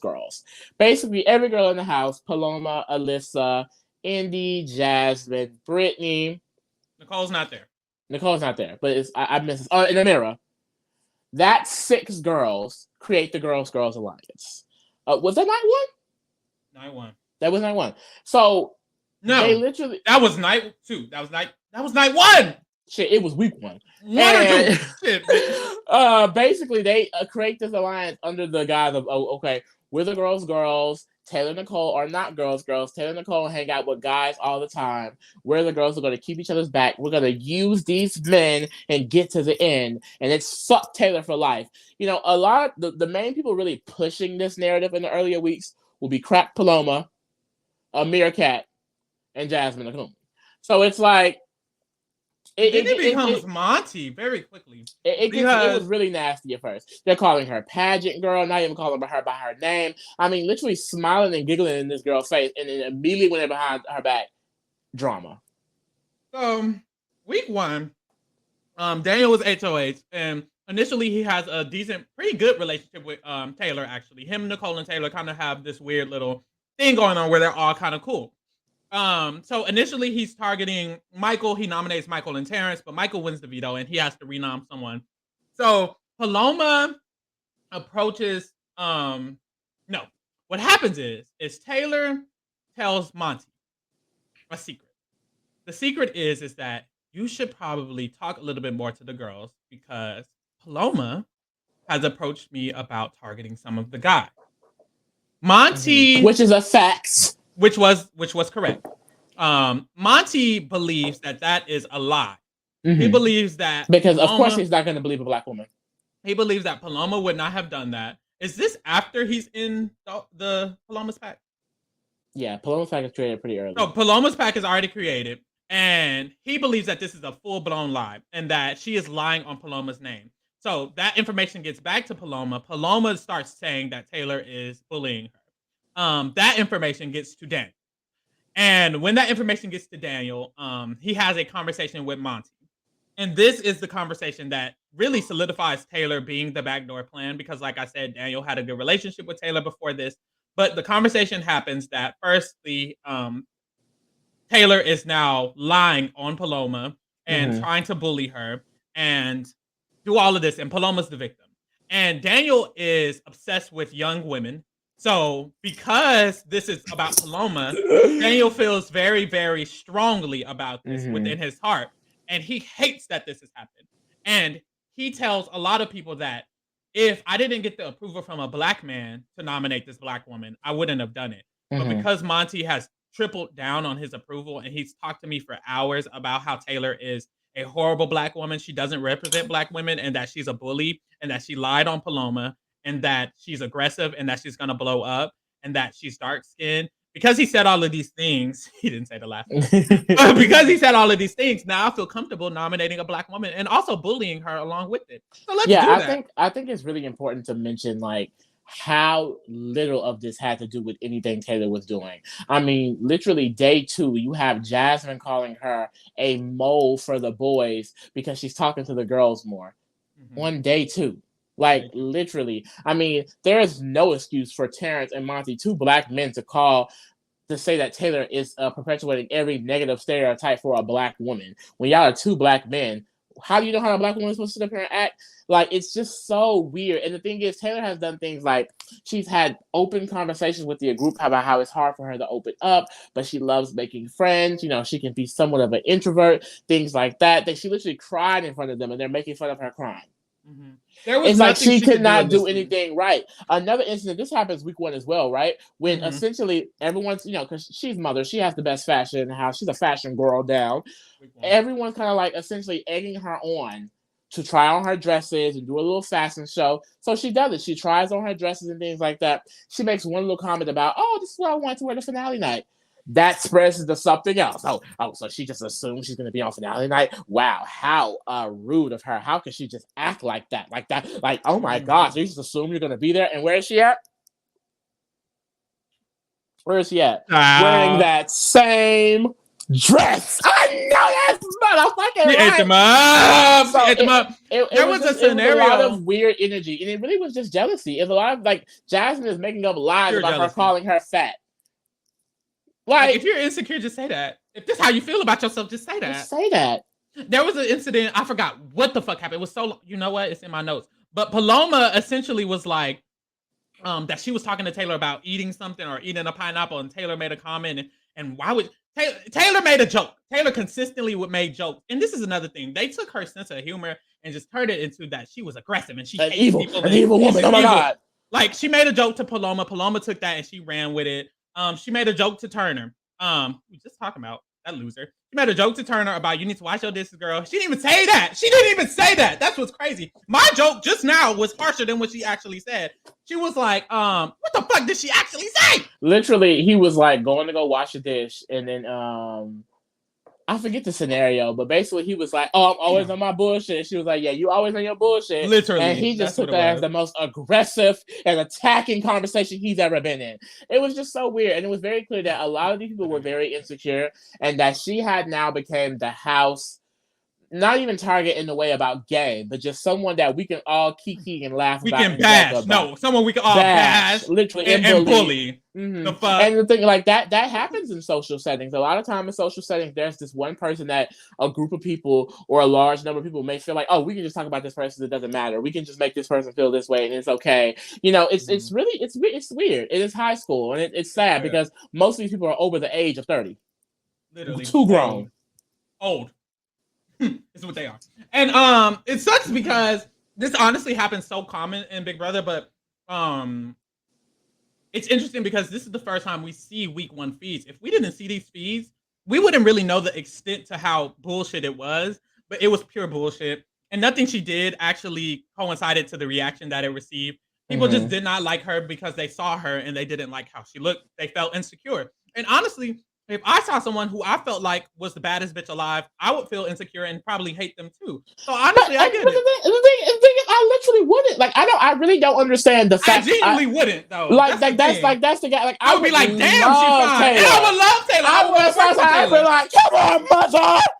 Like, me and Taylor would have been besties in that house. Like, because she is just so, like, I don't know. But, like, you know, people hate a bad bitch. Point blank period. People will hate a bad bitch. That's the thing. When someone's just confident with themselves, to me, and clearly to Lee, you gravitate towards a bitch who's confident with themselves. Honestly, if I had to choose a personality type to be friends with, it would be Taylor over anybody else in this house. Because everyone else just exudes insecurity. And who wants to be friends with an insecure ass nasty bitch? And then this negative aura, like all just of them. So negative. Just dark. It's just dark. Fuck. So, anyways, that's her week 1, and honestly, her week 2, 3, and 4. But that's the basis of the situation. She did nothing. You did nothing, and they're mad about it. Literally. So she does nothing. They all hate her so much. And then you realize that she literally did nothing because the next week, Jasmine wins HOH. And immediately when the conversation becomes maybe not target Taylor, they're like, okay, because she didn't really do anything, baby. Yeah. Taylor honestly isn't that bad. Like it was between 1 week, she's now not bad. The 180 was so crazy because in this week, Jasmine was no longer talking shit. Amira wasn't talking shit too much.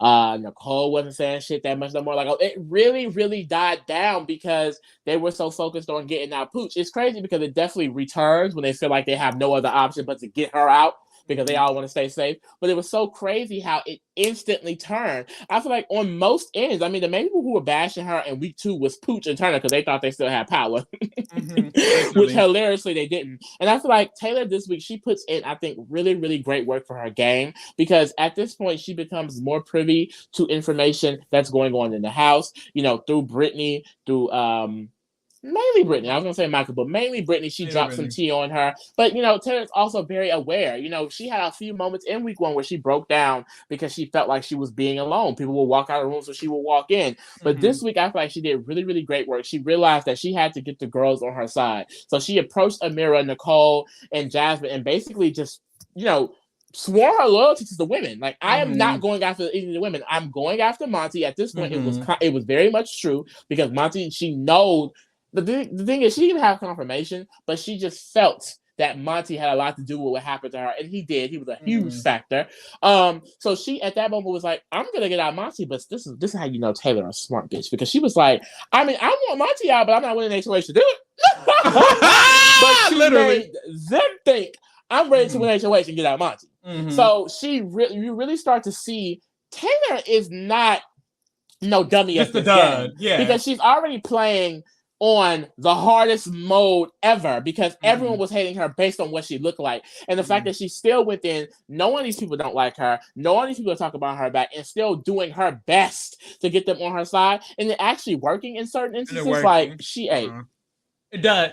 She literally did. And just to clarify, week 1, Taylor didn't go home because there was a twist where Paloma left. And let's talk about had Paloma not left. Had Paloma not left, Mother Taylor still would be in the game because we saw the competition that was set up to actually finish out the twist, which was the backstage twist. That thing was someone was going to get voted out, probably Taylor, let's be honest, and they were going to choose one of the backstage people to go against. Brittany was safe, so her options would have been Paloma and Alyssa. She likely would have chosen, I don't know who she would have chosen, or who she would have had to choose.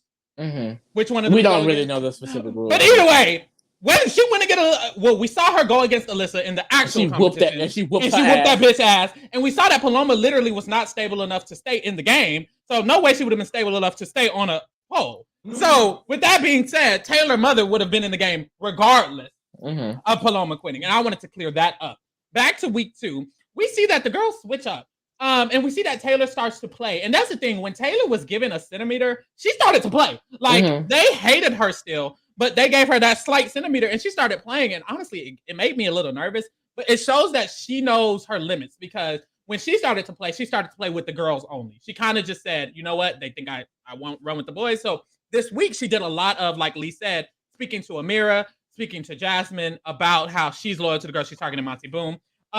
Their goal, Jasmine's goal, well, Hooch's goal was to sit on the block next to Taylor and Taylor go home. But that quickly was flipped by Amira, and Pooch was the target. So even though Taylor ended up being a final nominee this week, it still went through that Pooch went home. Period.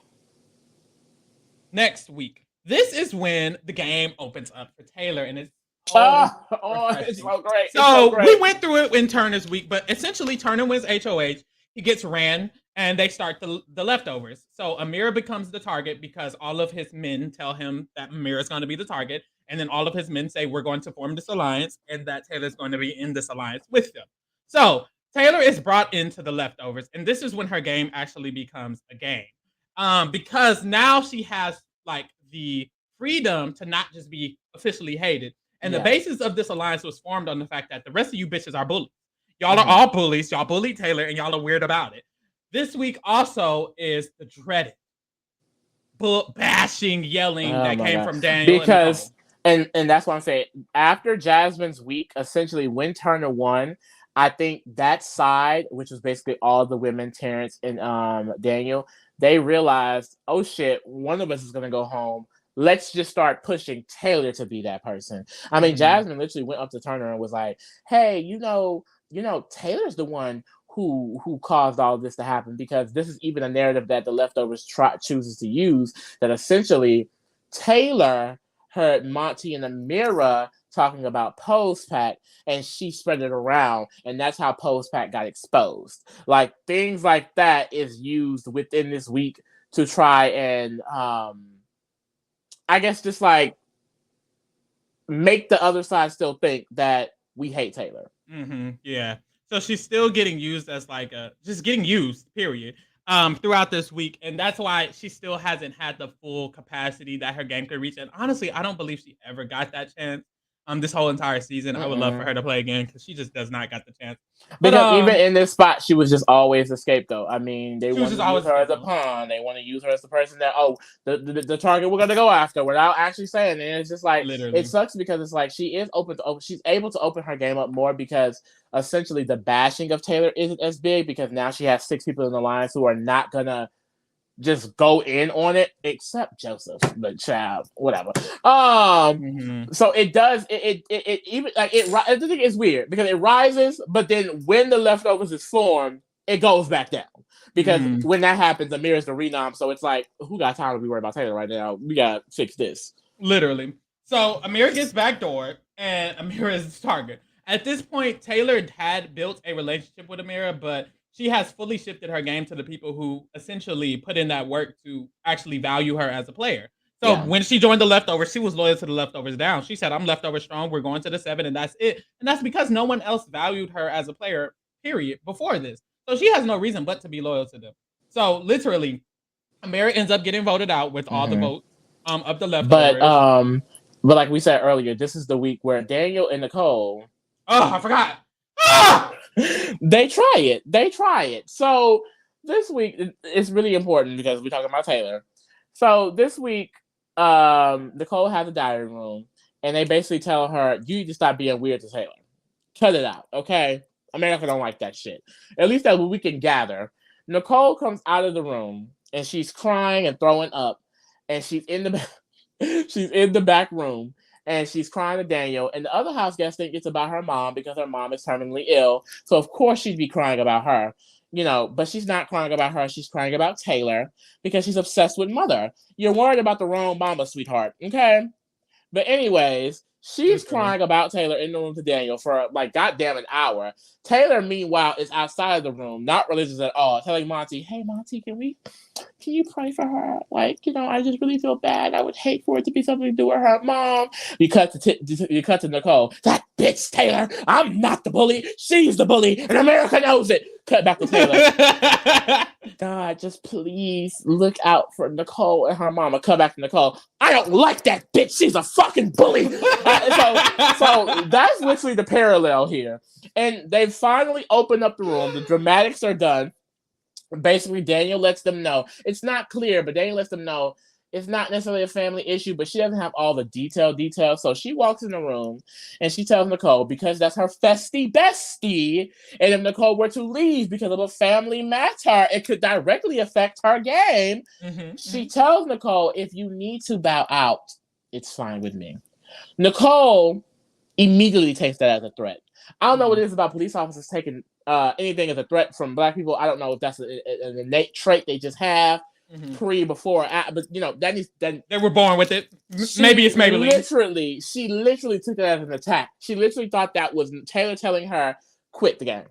So she go around spreading that. The girls are very confused. A lot of people are like, okay, I don't think that's what she meant. But she goes and tells Daniel, and because Daniel feels like he has to be Captain Save a fucking hoe, he wants to go off on Taylor. And this is where we get the iconic with the Lay's line. So she literally walks in the bathroom. Michael, who didn't say anything. I think, who else is in there? I think Brittany's in there. I think Brittany. A bunch of bitches who didn't say shit. Or people who were quiet. She walks to the bathroom and she, Taylor, her happy self, very joyous, 24/7. She walking in and Nicole, here go the passive aggressive shade, child. Chips before a workout, still is better than you. And she's like, oh yeah. And Daniel's just like, just stop it. She's like, with the Lays? He's like, you look, I don't even remember what he said. Like, he was just saying bullshit. And she was so confused. He was like, don't talk. You're not going to talk to me until finale night. And she was like, so you're taking this guy. And then he storms off talking about something. You did that shit to Paloma. You made her quit the game. And now you're doing this to Nicole. And it's like, what? Mind you, this is a grown, damn near 40-year-old man. Paloma is at home at dragging. Mind you. Paloma at home calling this girl her best friend. My best friend Taylor, and I don't like that Daniel man, and I wanted him out the game the whole time. And so literally, he's telling this girl that you are the reason why Paloma went crazy and quit the game. And it's like, you don't think anything's wrong with that? Like, it's really weird. I'm not going to get into why he's at his big age still continue to be petty and shady outside of the house. Karma gonna get that ass. It really is. I'm pretty sure he's going broke. What, he said he only had $400 to his name? Yep. And he didn't stay that long, so that stipend check is not that big. But yeah, they decided to go off on Taylor this week, which we mentioned almost made Turner switch, but because men had control, he was going to listen to them.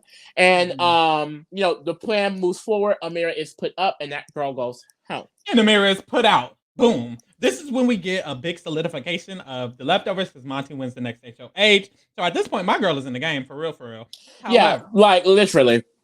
However, this week is when we go through the week, etc. Kyle at the end of the week feels insecure because he just fucked Alyssa for 10 seconds, and now he loves white people, and all the Black people might be working together. So now Taylor is being grouped in with that. Randomly. For no reason. Randomly as fuck. It pisses me off. Anyways, why are we in this era? I hate that we have to go through this era again. It's like 3 weeks of racism. So, but y'all get what the fuck happened. Nicole was the target, but Alyssa was kind of the target, but she wasn't. And then Kyle and Vito. I will say, like, for Monte, I think Monte always wanted Nicole out this week. And it's another situation where Taylor becomes a scapegoat because after all of the things she's went through, she just got a week off the block. She now has to be put back on the block just for Nicole to go home. And this is something that she accepts, and I was happy that she accepted it because I did feel like, them creating the leftovers, it was really, they used a lot of the verbiage like, oh, like we're going to bring her home and we're going to give her this and she's going to want to trust us like she a goddamn stray fucking dog. So I did feel like if she does not be okay with it, then they may be upset with her.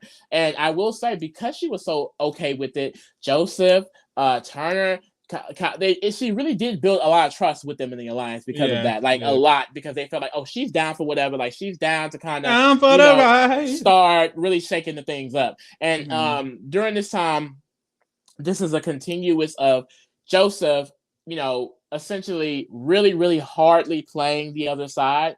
And that ties in with Taylor because in trying to play the other side, he is continuously throwing her under the bus and making them think that he hates Taylor as much as them, which it doesn't. It never comes to fruition to hurt her game, but it's not something that helps it either. It's not something that helps it.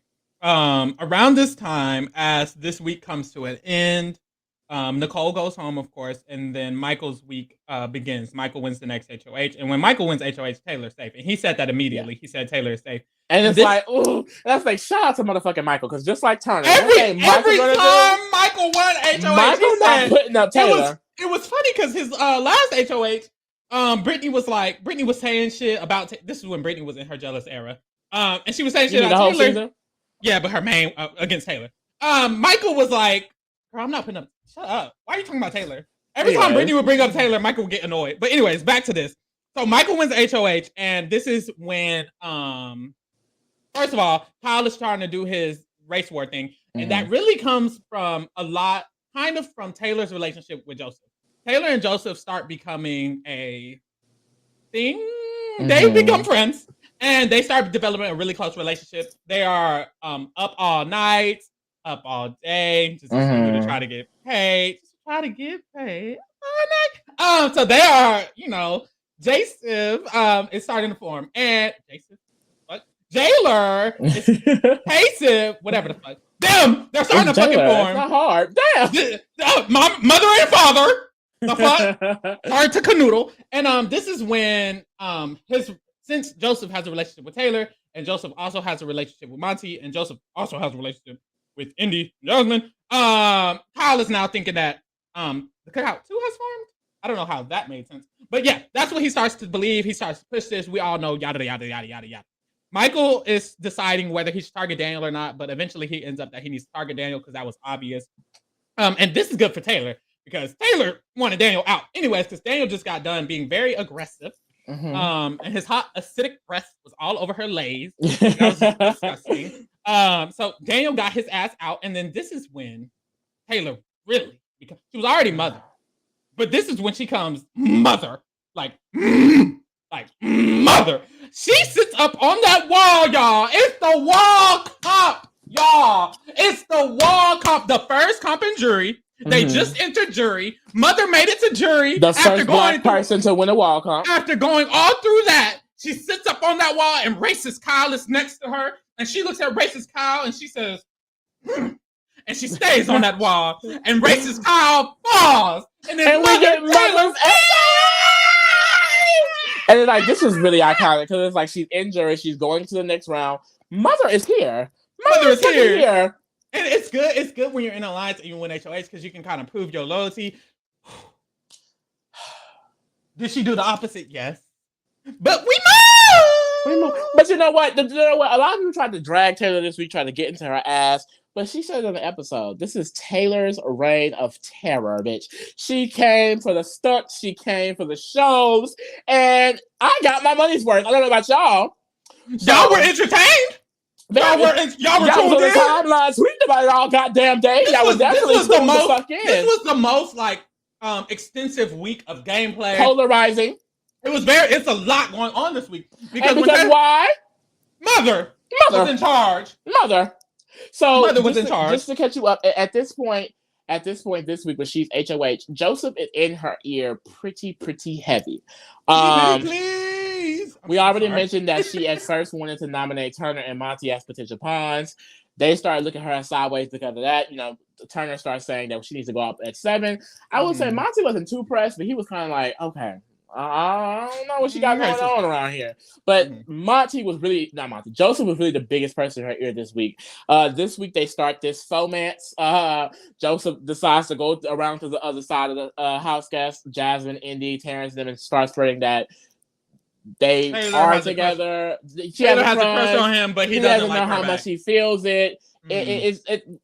We don't know how much it bullshit. Hurt he also comes up with a bullshit ass plan. The bullshit plan was for him to go up on the block, but they retract on that, and then they think maybe after Kyle wins veto, they think maybe we should just get out Alyssa. Alyssa and I want to make it very clear that I feel like, yes, I think this week does reflect badly on Taylor just a little bit. However, I do think it's very clear that we mentioned that a lot of the moves that were being pushed by Joseph were also being agreed on by the rest of the alliance. When Joseph and Taylor approached Michael, Brittany, Monte, Kyle, whenever he was done fucking Alyssa about it, they were all like, yeah, sure, whatever. I mean, I guess, yeah. And then they go and bash it behind her back. And it's like, and this week it was really weird for me because Brittany and Michael, two of her closest allies, they started trying to distance themselves from her because they also was leading into the rhetoric about the race war, but they also felt like, oh, she's not someone, I guess, stable enough that we can work with, not play with strategically her. enough advanced. And it's like well, Brittany wasn't getting caught up in lies all fucking pre-jury. Like, be fucking the first 5 weeks, yeah, caught up in a lie. Anyway, but it's like, I don't understand why they didn't just take the opportunity to, you know, because they already had solidified a phone. Speak to her, build with her, build exactly like instead of just using what happened this week could have been them as a trio, as a final three, and now both of them are out of the game, and Mother's still here. So while they're distancing herself, she gets closer and closer to Joseph. I mean, it gets close to motherfucking showman's territory. And this week, a lot of Taylor, she loves the stunts and she loves the show. So this week she is keeping up with the fact that she wants to target Monte to the other side of the house. But with the leftovers, as we mentioned, it keeps switching. So the veto happens. In the veto, Alyssa takes a trip. Was it a trip or was it the money? No, the money from Taylor. Taylor has $5,000. And instead of Alyssa winning and taking veto, she took the money from the HOH. So essentially, Brittany and Michael and Joseph and Monte, really the four of them without really knowing, all pushed that Alyssa could potentially go because of her connection to Kyle and also for taking the trip in the veto. And I feel like it's crazy because like Taylor was like, oh, I could just use that as an excuse. Like I'm just gonna say, well, she took this so I can put her up. And a lot of people were like, oh, that's just so petty of her, and I don't understand why she would do that in the game and outside of the game. And it's like it's weird because majority of her alliance agreed on it, and she literally said, well, I mean, if that's something y'all want to do, we can do. I just literally do not care at this point, which I think you can say is kind of a bad move in itself, because it's like, why aren't you doing something specifically good for you? However, it's like everybody have everyone that you trust telling you this is okay. I mean, what else are you supposed to do? I don't want to say I'm making excuses because I am a little biased. I'm not gonna lie, but I do just feel like a lot of the actions were justified, and it's crazy because it was just a mishap with Kyle in this situation, because Kyle felt like the blacks were pushing Alyssa to, like we mentioned, spite him, when really it was kind of a big misunderstanding caused by Michael and Brittany. Because they were with her agreeing and pushing for Alyssa, and then will go with Michael and push something else. So this narrative of her being, I feel like, unstable and switching her mind and not necessarily being strategic there was honestly pushed by her own alliance members for literally no reason at all, when essentially they all knew what was happening throughout the week. Like, it's not like they were ever unaware. Like, Kyle, he tried to make it seem like, oh, it came to me so last minute. Well, stick your fucking hand on Alyssa's pussy for 5 seconds, and you would know what the fuck is happening in the game. Yeah, and the Taylor week was so weird because, honestly, it's clear. This is what I think the psychoanalysis behind it is.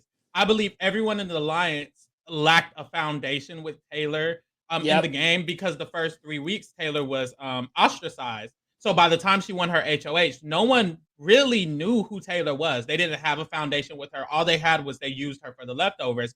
And even Michael and Brittany never wanted that foundation with her, because when she was invited into the leftovers, they were saying, no, maybe not, maybe later. So there was no real foundation built with Taylor. So when she was HOH, everyone was just letting her do whatever and agreeing, and they didn't know how to talk to her, and they didn't know how to respond, and they didn't want to reply, and they didn't want to. And it's so weird because we saw in Turner, Monte, and Michael's HOH, the alliance did have a big say. It was very much like, Taylor, if you don't want to go up, you're not going up. Like we saw, like with Turner, they convinced him to get out Amira, had to reconvince him again. So it's like the alliance have had a big say in what the HOH has done. One of them has won 3 weeks in a row. So the week against Taylor, I think you made a great point. Because of that, they didn't feel comfortable and it's also working with her. And I think that's the most annoying thing, because people just kept this entire season trying to use her instead of actively just working with her. Like, maybe if you told her this information, she would use it correctly. Like, you're not telling her anything. You're trying to guide her by not guiding her. It's just weird. Yeah, and it's also because she's a black woman. And we don't get a lot of black women winning HOHs. So it's hard to see. The last time we did, they were all in alliance with other black people with the same goal. So it wasn't a lot to see. But I do feel like when it comes to alliances, if a black woman's in that alliance and she wins HOH, people are gonna be, I guess they're gonna have this similar reaction. I wouldn't be surprised if next season there's a black woman who's in alliance with someone who is not black or who's not comfortable with it, and she wins HOH, and they approach her as if they can't talk to her or they can't say anything to her because people assume that there's going to be backlash or she's going to snap at them or be aggressive. All these words that a lot of them in this alliance used about her. So hey, before, during, and after. It's before, so doing, and after. So I do think that's a part of the thing too. It's really get exposed, I feel like, this week how performative the whole leftovers thing was, because they literally pushed the leftovers as something that's essentially to protect Taylor, and that's never what it was. That was never the case. That was nothing of the story. So Taylor ends up completing her week with targeting. She wanted Terrence out, but they wanted Indy out, so Indy goes home. And this is when Kyle. This is the same week that Kyle tried to attempt to bring Turner into the race war, but it didn't really work. So they were getting a little flustered, and then now they're going into the next week, blank. But this next week is when they have the Dire Fest / Oktoberfest, whatever the shit. Brochella shit weeks. So that's when they split up the houses. As you know, Taylor is on the inside. So let's do the outside first. We already went through the outside. Fuck it. We're not even doing it. Inside. Shit. So on the inside is Michael, Brittany, Taylor, Jasmine, Monte. This is pretty pivotal for Taylor's game because during this week, Jasmine's going home. There's nothing she can do. So within the people who are staying in the game, Taylor develops a really good relationship with Monte this week during this time. There's only 4 people in the house. Monte starts to express his concerns about Michael to Taylor.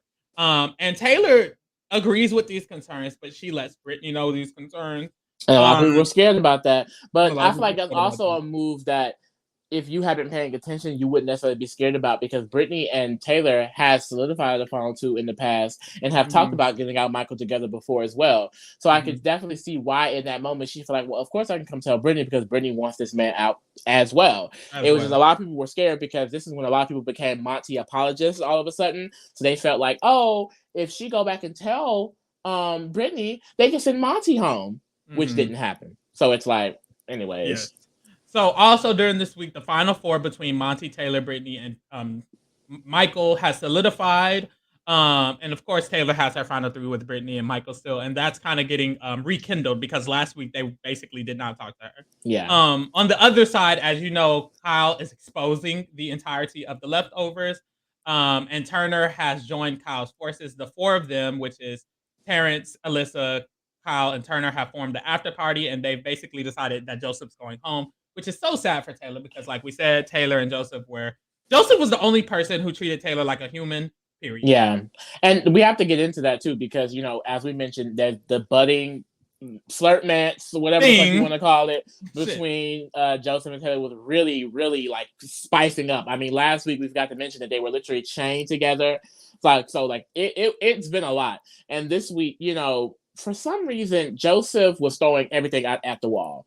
So something that he ends up slipping out to Terrence, Kyle, Turner, all the people at Dire Fest was that essentially Taylor, Michael, Brittany is the final 3, and they approached me with a final 4. So that's also some of the reason why going back into the house, Turner, Kyle, and them decide that they want to target Michael, Brittany, and Taylor, and essentially probably Monte too, because they're assuming if they approach Joseph, then we'll also approach Monte.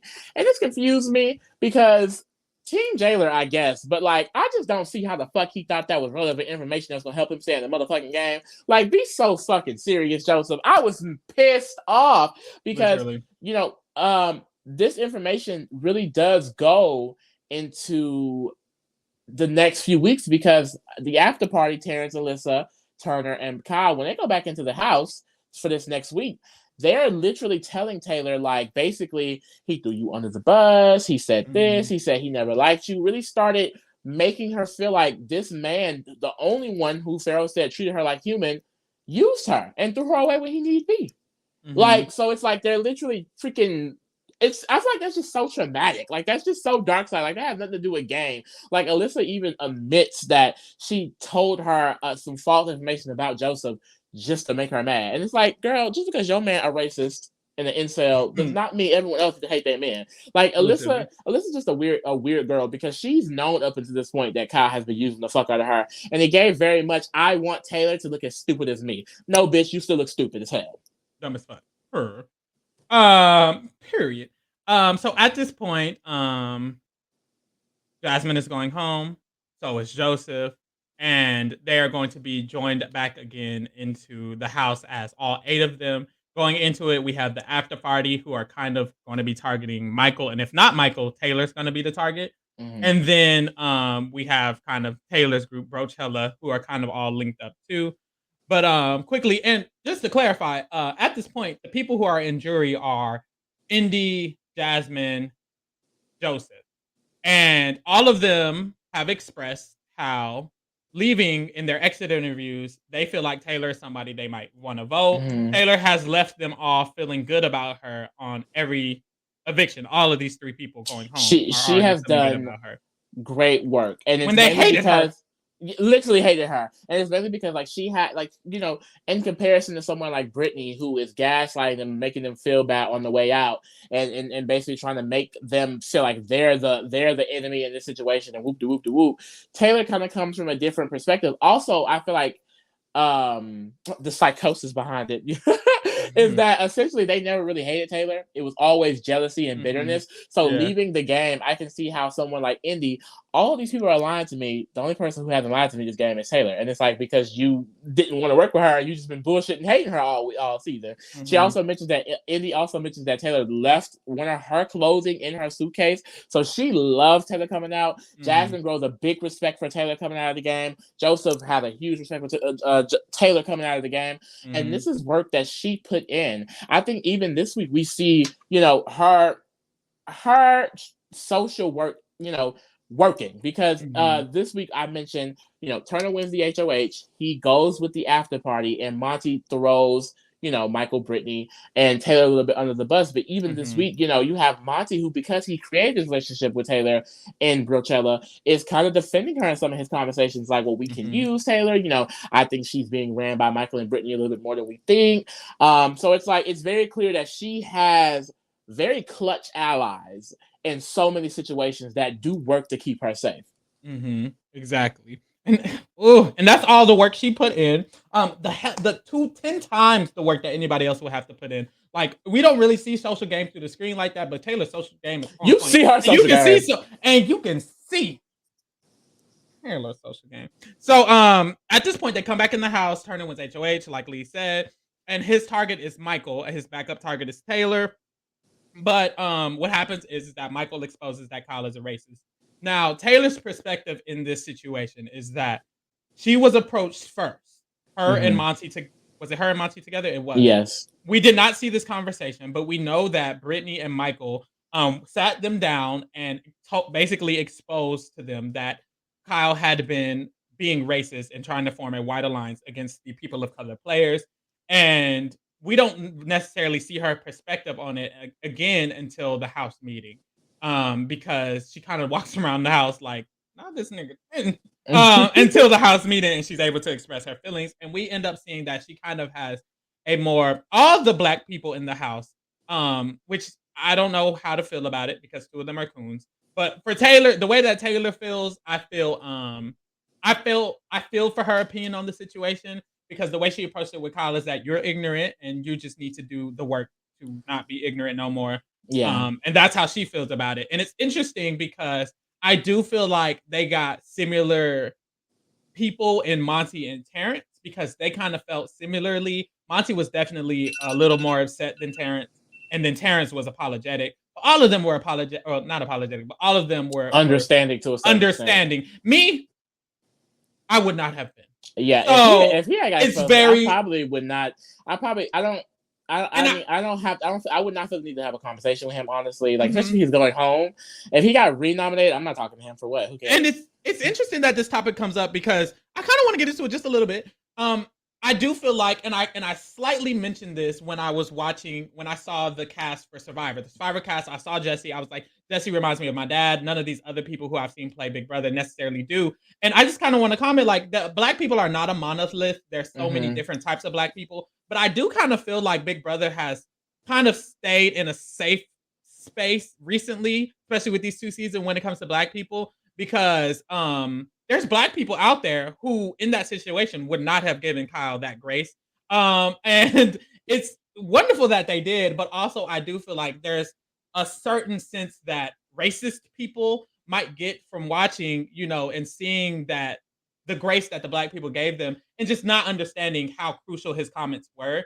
And I feel like that's a little bit unfortunate. And it has nothing to do with them. They have full right to feel how they feel. But however, I do think it's important that people get to see on TV different perspectives of Black people's opinions on that. And I feel like they need to expand their horizons when it comes to the Black people they cast. And they need to cast somebody who's going to, tell that man that he's racist, because I would have. Then I feel like another thing, because weird comments get made, specifically with Monte and Terrence, because specifically Monte himself, he's upset because he feels like Taylor isn't upset enough.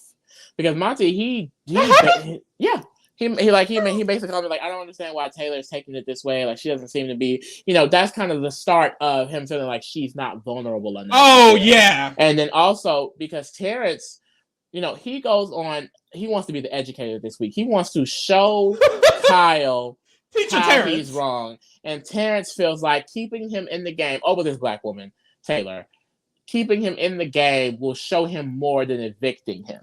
So he's running around literally trying to get Taylor evicted for the upteenth time because he's done this weird ass shit before. And it's just like weird as fuck. I just wanted to mention that. Like, coonery is still happening this late into the game. Anti-Taylor, this is still happening. So anyways, Kyle goes home, and this is when Michael wins his 3rd fucking HOH. So once again, Taylor is safe. This situation is essentially where Michael didn't want to take out Monte or Turner in this point. I think Taylor and Brittany were okay. No, Taylor also agreed with Michael on the fact that they should stay loyal to the deal they made to Turner, which was that Taylor, because he took out Kyle, we shouldn't do it. And Taylor really wanted Terrence out this week because all of the bullshit that he's been doing all season, the shit he's been talking about her all the time, he's tried to get her evicted, has been they have been exposed. Yeah, they've been fully exposed. So she knows that he's not shit. And it's so weird because this week, we know for a fact because Michael's HOH, he's probably going to win veto. And wherever he decides to go home, he's probably going to go home. So because he won HOH and veto, Alyssa and Terrence is up. The vote is Terrence. And Terrence, I feel like, is just so weird because all of a sudden, now he wants to be down with the Blacks. Now he wants to go to the end with all of the Black people. It's so crazy because earlier in the season, he was having a conversation with Monte. He's like, wouldn't it be great if a Black person won and we did it our own way? We did it a different way. We didn't all link up. Now this week, when he needs the Black people vote, it's, let's go to the end together. What did he say? Let's do the picnic. What is he? Let's do the family reunion. The family reunion. And it's like, nigga, you're not my fucking family. You ain't like shit. You, all the shit you sat here and talked about me all this season. And then he takes that and he runs around. And he's like, because she essentially is, not keeping him. So he sees this as she is choosing Michael and Brittany, these 2 white people, over me. She's a sellout and she's not for the cause and she's not down with it. Excuse the fuck out of me, Terrence. Didn't you want to keep literally Nicole over this woman? Like the 2 most terrible people in this entire season. And just last week, Kyle. And just last week, Kyle. It's like, be serious for once, real. Terrence. Like, why would she want to keep you? How have you shown to be a loyal ally to her at all? You don't care about Black people. Shut the fuck so up. Gladly he went home. And at the end of this week, you get Taylor's perspective on Michael, Monster Michael. Michael gotta go. And you see that because before this, Taylor was kind of she was agreeing with it, but she was not as, I feel, she wasn't gonna do it herself. She wasn't gonna do it herself. But and now this is something else that kind of pissed Monte off just a little bit because she felt like, I mean, if you're not gonna help me take him out, when are you gonna say? Like he kept badgering her like, it needs to happen soon. Whoop de whoop de whoop. And she was like, I'm fine with you doing it. And that was it. And that was all. But this week, she starts to talk to Monte again. And as y'all remember, Monte wants to be pro-men because he's misogynistic. So him, Turner, and Michael have chosen to stay pro-men, kind of. But towards the end of the week, Taylor starts telling Monte, like, Michael? And Monte's like, I mean, Brittany is doing a lot. And Taylor was like, yeah, but we can beat Brittany, remember? And she kept telling Monte that they could beat Brittany because around this time, he was trying to pivot away from Michael and kind of towards Brittany. And she was like, we can beat Brittany. We can beat Brittany. Let's go ahead and do Michael. And we see her diary rooms, and she's like, yeah, if I win their choice, Michael got to go. I don't know what to tell y'all. So this is when we get into the double. Weak ass Turner wins HOH. He decides he's going to target Brittany. Monte wins the veto, and Monte says, nope, we're targeting what's that man? Michael. And this is mostly, well, not mostly, but a lot of this was influenced by the fact that Taylor had been agreeing with it. So now he knows, okay, Taylor's down. She's going to vote to evict him. Because one of Turner's fears was, is Taylor going to evict him? But Taylor being for it with Monte and letting him know that, Monte knew Taylor should good. So we have the votes. So we're with our grandmother. So they went ahead and they did it. And Michael got out and Taylor voted him out. And she was like, what'd she say? She was crying when she voted him out. And she was like, damn, you my friend, but you gotta go, Pookie. And that's what happened. This is where it starts to get very rocky. So Monte wins the next HOH. This is top 5. It is Monte, Turner, Taylor, Alyssa, Brittany. He wins the HOH, and his goal this week is to get out Alyssa. At this point, Brittany. He wants to get out Brittany. He does not like Brittany. At this point, she has burned him way too much. She's been getting caught in lies since week 1. So it's really not surprising. So he initially nominates Alyssa and Brittany with the goal of getting out Brittany. At this point, because Brittany has gone to Turner, exposed the Girls Alliance, Turner has brought this back to Monte, Taylor, and Alyssa. They all know what she has been doing, and they all want to get out Brittany this week. It seems like that's going to be the plan. I do think Taylor in the back of her head was kind of like, I want Brittany to stay, but she really didn't have any say-so in this. It's top 5. So Brittany ends up winning HOH, and Brittany ends up winning veto. So at this point, it's okay, Monte's likely going to nominate Taylor. But let's get into a conversation because Brittany wins veto and feels the need to gaslight the fuck out of Taylor. She's telling her things like, I just don't understand. Why would you believe Turner over me when we've been working together for so long? Like, he came to you with one thing and you're just over it. And I just feel like you're only talking to me now because I won veto and you're not really my friend. So what happened was the previous 2-3 weeks, Brittany got scared because she wanted to be second to Michael, and she felt like Michael was going to be on the brink of going home. So she wanted to save both of their games. So she started running around, essentially exposing the fact that Alyssa, Taylor, and her had made a girls' alliance. And that was the main thing she exposed about Taylor's game, but she was also exposing a lot of other things. She say that Taylor was with Monte or something like that? She was saying a lot. So all of that got back to Taylor. So Taylor was fully aware of the fact that Brittany was playing in her face. And this is why Brittany came to Taylor about this conversation, because she knows that Taylor clocked. And she felt like she needed to gaslight her for that. So Brittany came to her and literally said that all of those things that were true, that Brittany did were not true, and that Taylor's a horrible friend for believing them. Why would you believe them over me? Why would you not believe me? I'm supposed to be your friend. Aren't you my friend? Oh, you're not, because you're this and you're this, and you're just I did all of this for you. I would never turn against you. It's disgusting how you believe them. And I think it would be way more iconic if Brittany was like, I guess, that Dan Giesling archetype, like someone who had a chance to win the game. But this was just so unnecessary. To win the game. Like this, why are you gaslighting a person who's gonna literally find out the truth when they have to go to jury? When like be so serious. But at this point, Taylor and Brittany both realize that Taylor will likely be the renom. So at this point, Brittany does want to keep Taylor, but other happenings start happening. So essentially, Brittany's a granny. She's a granny of the house. So she goes to bed pretty early. The other girls, they've been staying up late all week. Just know that Brittany is spiraling because of that. But one of these nights, Alyssa and Turner, they decide they want to go to bed a little early. And they don't even want to sleep in the HOH room because they've been doing sleepovers. But Taylor, she decides she wants to sleep in the HOH room this night. So it's her and Monte and all of his bare heat in the HOH bed, child. And Taylor has been H-word since week 1. She has been horny down. She definitely needed some release. And I just wish Joseph would have gave it to her when they were chained together. But clearly he couldn't handle Miss Mamas. Now things start happening. They start kissing very passionately, I might say. Oh God. And that's when the Montes really took it there. I mean, everyone, well, not everyone, because I was never on that ship, but a lot of people really started pushing, oh my God, like they're together. And this is when the Monte fling starts. So they do it that night. They do it the next night, child. They sitting here solidifying a final two. Taylor talking about from enemies to lovers to final two. She jumping up in his arms. It's so.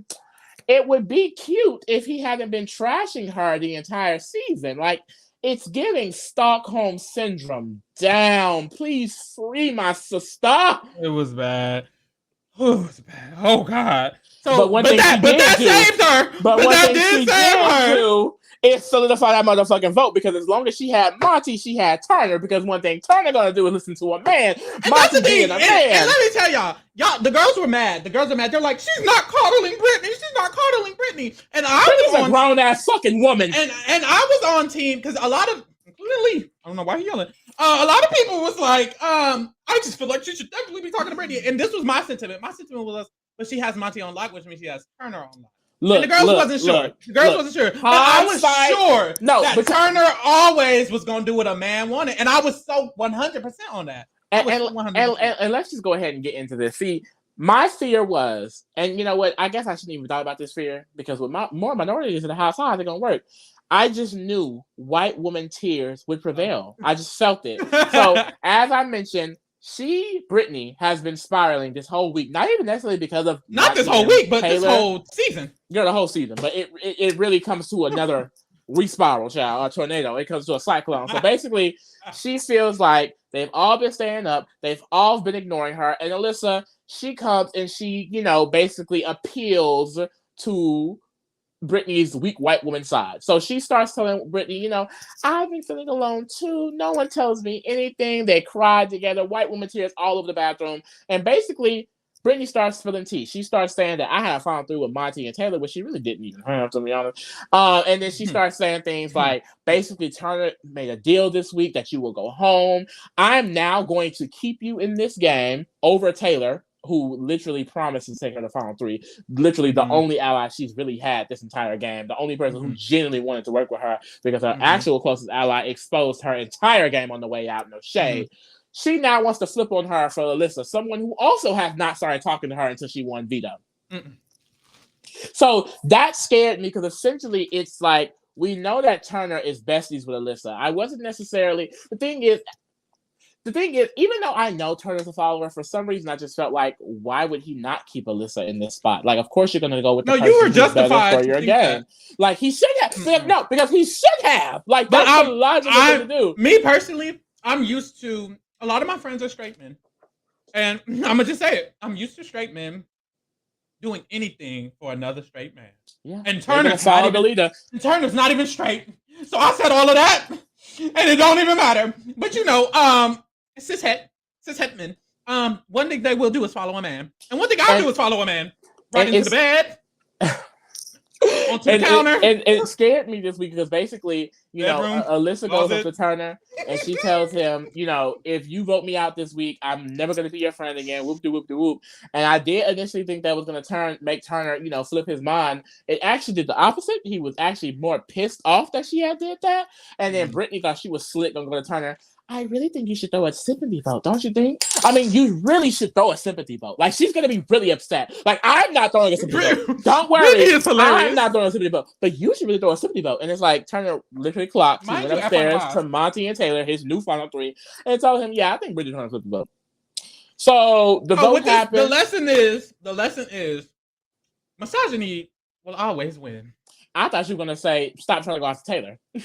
Because that really should be the lesson. At this point, it's like, you should know the minute you turn on Taylor, and see, I think Turner learned. Turner said it. Turner learned. He said it the fuck himself. One thing about Turner is he's psychic, because when he said to Kyle, whoever turns on the alliance, they will go home. Not only did that happen, but Turner was HOH that made it happen. When he said, and on that HOH, he said, I'm scared to target Taylor. Because anytime somebody target Taylor, that ass is out. And he learned his motherfucking lesson. He's a smart man. Because when it was time for him to vote out Taylor, he said, because I honestly, let's be honest, like he might have gotten fourth if he did that. He might have gotten third. We don't know what would have happened, but he's out. Back your T out. Well, essentially, I mean, if we have to look at the week, if he voted out Taylor, Brittany wins HOH, Monte wins veto. No, he doesn't. Alyssa gets fourth. Alyssa gets fourth. That would be the dumbest thing for Monte to do. But we moved. Maybe not necessarily, because Alyssa and Brittany definitely take each other. In that case, they definitely won't win. But Turner takes him. And that way, either way, he could take himself, and now someone else is taking him. Okay, that's true. So, next week, Taylor wins HOH. Oh, mother! Oh my God! And it was Brittany looks so stupid. It's like you literally played in her face, voted her out, she stayed, and then she beat you in a tiebreaker. Damn! You're stupid! And then literally, it's so funny because throughout this week, Brittany's like, can you talk to Monte for me? Is there anything that you can do? Literally begging this girl to help her. And it's like, didn't you just vote her out, Boogie Poo? Snookums? Think about him. Now, this week, she, of course, does not want Brittany to go. However, she really doesn't have any say-so over that, especially when Monte wins veto. She does try to convince Monte, but Monte knows for a fact, he even says this in the diary room, that his best bet is going to end with Taylor and Turner because they'll both take him. And some other things happened this week that I feel like is important to mention. So, Monte has a very fragile ego, and he hates women, especially Black women. So anything that Taylor does can be used against her in Big Brother. So essentially, he's in her room, on her HOH bed, listening to her music, snoring loud like the bear he is. So she playfully snatches the headphones off. She don't even snatch. This is what she does, y'all. She says, "Oh, let me get my headphones." And other people who are scared of Black women in every action they make were on the timeline talking about something that was pretty aggressive. I mean, I would be offended too. It's her HOH. So Monte takes this incident and some other incident that was made about his stepdaughter that was a huge misunderstanding. He had a goddaughter. What happened was he spoke about how I feel like I'm going to miss my goddaughter's baby stage because now she's a toddler. Taylor was like, how old is the goddaughter? And he was like, the goddaughter is 1.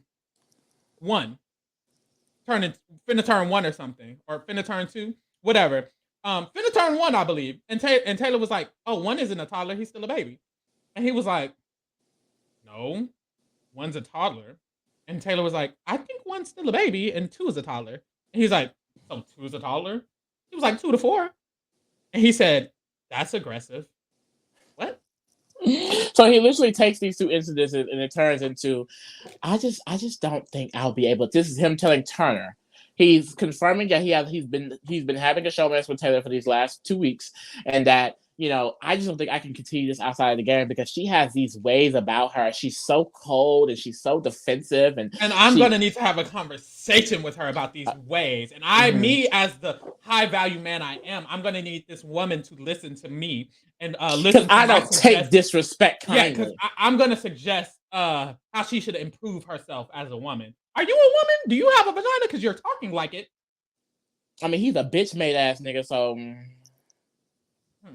I don't know. So he literally just to clarify, I'm so sorry. You can continue because I'm finna get right. I was just gonna say he has a conversation with Taylor, and he is literally telling her to her face that I think when you're not safe, you're vulnerable. You're literally more vulnerable to me.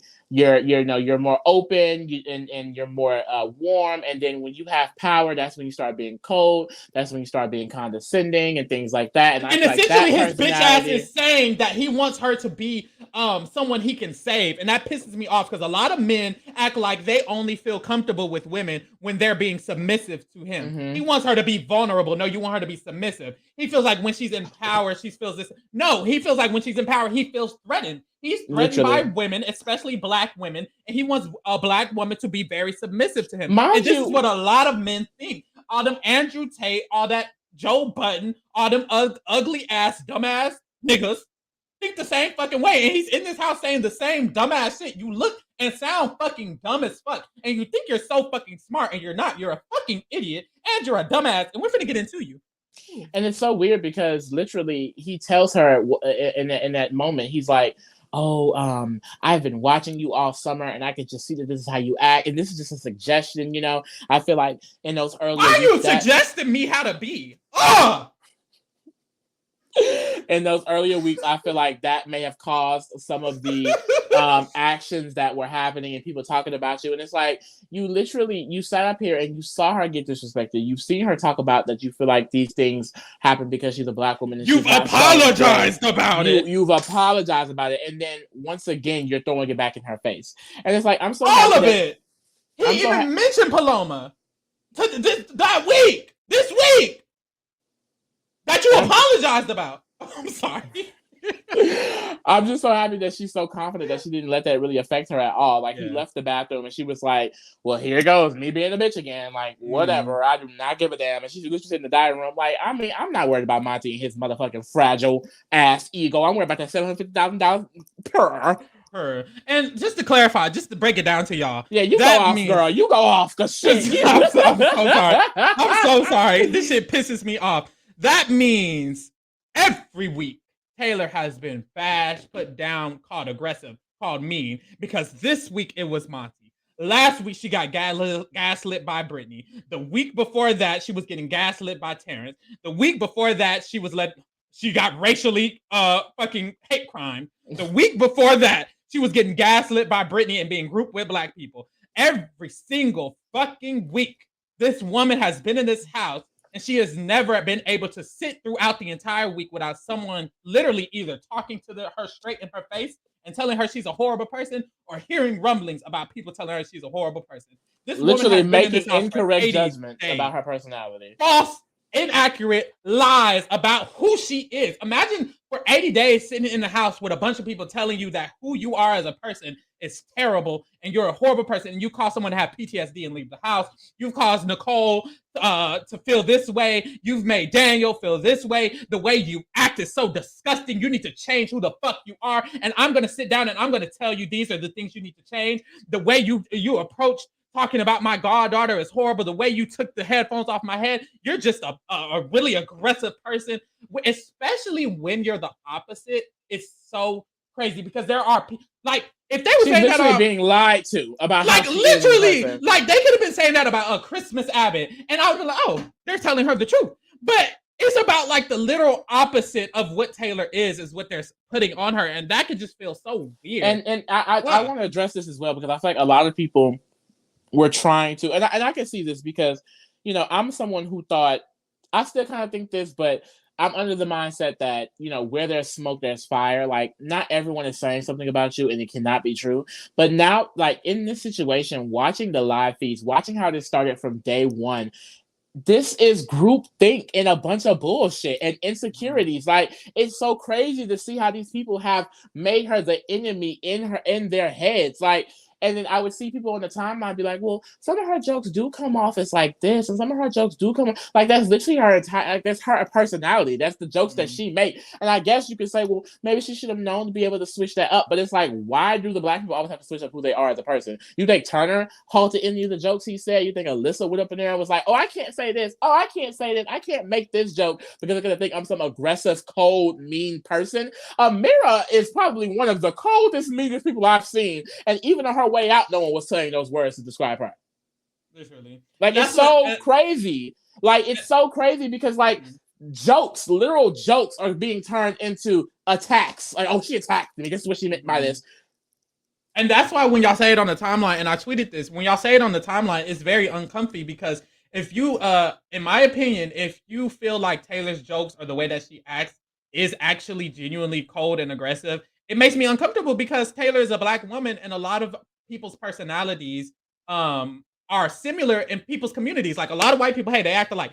So Taylor's personality is the way Taylor's jokes, it came from being around Black people, being raised by Black people, being in a Black space. So if you feel like the way that she is, literally the way that she is uncomfortable or aggressive or cold, I just feel like y'all are associating that with a lot of other people who might act like her. And a lot of the people who might act like her are Black women. And that's scary. She's a Black woman. And y'all feel like the way she approaches conversation is weird. So many seasons of Big Brother have passed when there has been passive aggressive, actually aggressive, all of this other shit. And no one has ever been spoken about how Taylor is being spoken about right now, about who she is as a person, the way she jokes.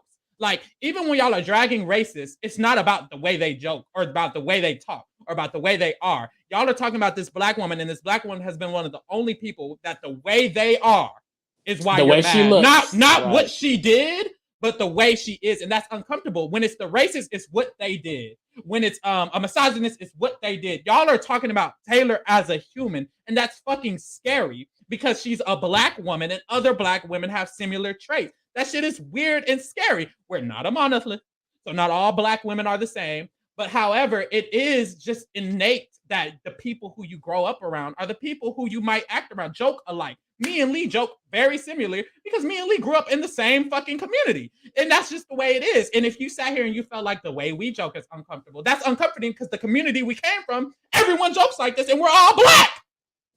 That's scary. And like, that's so scary. And it's scary because it's literally as soon as they saw her. I mean, Pooch made a comment like, "Oh, I was going to pick her for backstage because I knew she would blow up."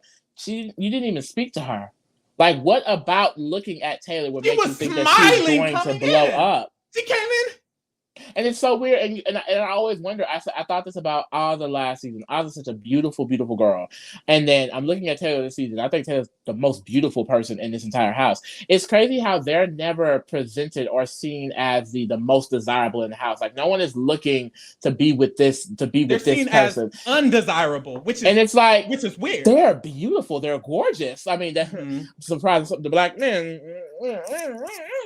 But that's another conversation. But it's really interesting that a black woman is they're never able to play those roles. You know what I mean? Like, they're never able to be just the cute little girl who's doing nothing. The Alyssa. Honestly, they cannot survive in this game being the Alyssa. Taylor, that's the thing. Monte's like, I want you to be vulnerable. Taylor couldn't afford to be vulnerable, if we're being honest.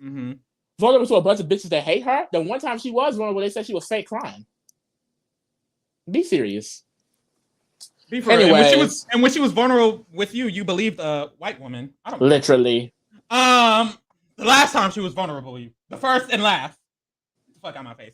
So after this, Taylor. Oh wait, who goes home? Brittany goes home. She gets fourth, and now Taylor's in final 3. Turner wins part 1. Monte wins part 2. Taylor has to be taken, and she has to get those votes to win. What I will say is, I do think her jury votes, her jury management has been the best. Great. Her jury management has been the best of the 3. However, it's if they think that Monte, particularly, his game was better because his game on paper and the privilege he had above Taylor in the game, the fact that he was invited into alliances and not immediately ostracized, has given him the chance to have a better looking resume than Taylor. So those things could affect the fact that she could lose against Monte. But honestly, I think Taylor's only chance is for Monte to take her and for her to beat him in the vote. So it's looking rough. But she's AFP! Yeah, she's definitely getting AFP. She's my AFP. I will march up to CBS Studios and speak to motherfucking Allison Gardner my motherfucking self. It's going to be an issue. Quite literally. But I feel like overall, Taylor is honestly just a really good player. I think some people definitely try to overanalyze and judge her game. I think she'd be a great winner if she's still able to get to that final 2 and get it. But just the fact that she's able to get to the end in this way, everyone hating her. I mean, the most beautiful underdog story. So many people would have cracked, straight up just left the game, would not have been able to do it. The fact that she was getting up every day, smiling in these people's faces that she knew was talking shit about her, that she knew did not want to work with her, she still got up and she still tried. She put a smile on her face. And that resilience alone, I feel like she deserves the wins. Like, she is the star of this season. She is Big Brother 24. We keep saying it, but the fact that she's sitting here on finale night, I think solidifies it. Whether she gets 3rd, 2nd, or hopefully 1st, she is Big Brother 24. Point blank, motherfucking period. Period. I love that word, resilience. I was thinking of that word myself. I was just thinking, I love that Taylor's experience was just resilience, just pure resilience. I don't even like the word strong when it comes to black women because y'all try to take that. Because y'all be using that exactly the weird way. A strong woman. She's a very resilient woman. She went through a lot, and she sat there and she was so graceful the whole time. But that's what's so annoying. That's what's so annoying too. Like, that's why, like, you really gotta watch it when people say that. Oh, you're such a strong woman, because it's like, is she a strong woman because a white woman wouldn't be able to do this? Like, if that why she's considered strong in this situation? Because her as a black woman is even able to mentally go through this bullshit and make it to the end. It's because her as a black woman has to deal with bullshit all day like this in the real world. Mm-hmm. And let's clear it up real quick. I'm gonna clear it up real quick because a lot of I feel like even black people and definitely non-black people don't understand why using strong as a descriptive word to black women specifically is bad. I feel like because people use that word strong can turn into aggressive very easily. It Target. turns and it comes from a place of people perceiving black women as aggressive. It comes from a place of people perceiving black women as someone who's going to snap back or do all of these things. All of these things go towards the same wrong prejudice and Negative any stereotypes. stereotype about anybody, whether it's considered positive, because that's the thing. People think strong is positive. It's still a negative stereotype because even in medicine, in the doctor's office, when black women are pregnant, they don't think black women need freaking epidurals. They don't think black women need all of these things to help them ease the pain because people genuinely start to believe that black women, and this is proven, this is a fact. Google it, baby. Doctors believe that black women are stronger and able to endure more, and more black women die during birth than any other category of women, any other race. And that's because of this misunderstanding that black women genuinely are actually physically stronger. And that's just horrible. And it also probably comes from the concept of slavery, how black men and black women have to fucking build this country on their fucking backs. That you start thinking we're actually genetically, physically stronger. Like, calm the fuck down. Now we're darker than you, so we're stronger than you. In actuality, that's not the case. Why did Tiffany Pollard say that? A queen. But let's move along. She say that? And it's the fact that she mentioned. She really looked at them. I'm darker than you, which means I'm stronger than you. Literally, she was dead ass. Dead ass. Okay, let's get to this Monte, man. Oh, last but least, we have Monte with a last name that he does not deserve. He really does not deserve the last name Taylor. Does not deserve it. The girls are talking about it's going to be Taylor. Please stop. It's Taylor Abden. Taylor Abden. Period. And really, she needs to just keep her last name, whether she's married or not. It's going to be Joseph Hale. What the fuck is going to be? Anyways, y'all. We're gonna honestly. We skipping the bullshit with Monte because who trying to be here 3 hours? Not me. Yeah, and y'all know most of it. Y'all know the fuck most of it. We gonna get into when it gets into tea. Game is pretty important. Yeah, it is. When we get to the tea, we're gonna get to the key. So starting off the game, Daniel's HOH, and it's important because a lot of the strategy started to the beginning of the game started to pick up, and Monte was involved with it because Paloma created the what the fuck was the original name? Fuck it. Paloma created. It was something with Kobe. Mamba. Paloma created the Mamba Alliance, aka Paloma's Pack, and this is very important because Monte is the only person who's been in the majority alliances all season in this final three. So Monte was invited into Mamba. Mamba was Paloma, Alyssa, Amira, Monte, Kyle, and Michael. But it wasn't Michael at first, and this is what's interesting. Who it was at first was Pooch. Then he got vetoed out because Paloma didn't like him. And at this point, they had to decide who was going to be the replacement. Monte's suggestion was Joseph because Monte had a great relationship with Joseph. And Paloma's suggestion was Michael because she felt like Michael would go with the girls, which is homophobic. But we move. And in these earlier weeks, honestly, I didn't know what to really think about Monte's game other than the whole Taylor bashing that he heavily influenced. I noticed that he was a player, and we mentioned this earlier, that he's someone that comes back and tells his alliance everything. I mean, when he was brought into an alliance with Pooch, with the Oasis that we mentioned, the guys' alliance, it was the 6 guys, Daniel, Joseph, Kyle, Monte, Turner, and Pooch. And he came back and told Paloma and them all of the information. When Paloma was saying not Joseph, Michael, that was to help her game. Very obviously, Monte had no relationship with Michael at all, and he just allowed Pooch, someone that he was close with, to be vetoed out to be replaced with Michael. And I'm just thinking like, oh, this is when I thought like these girls are really going to run this season because, you know, I recognized very early how important Kyle and Monte were, and the fact that he was so loyal to Paloma and whatever the fuck she had going on. I was just like, oh, this is bad. But misogyny will always win, which was the lesson earlier. I genuinely do think that it was misogynistic reason that what happened because let me just get to that point first. So this first week, he was invited into there. Michael got vetoed into the alliance. So honestly, Monte's in the majority alliance and he has the Oasis, but the Oasis is exposed. And the girls because of Michael, because of Monte, and the girls now have the advantage. So what happened this week was Taylor was going to be backdoored, and this was heavily influenced by Monte's approval.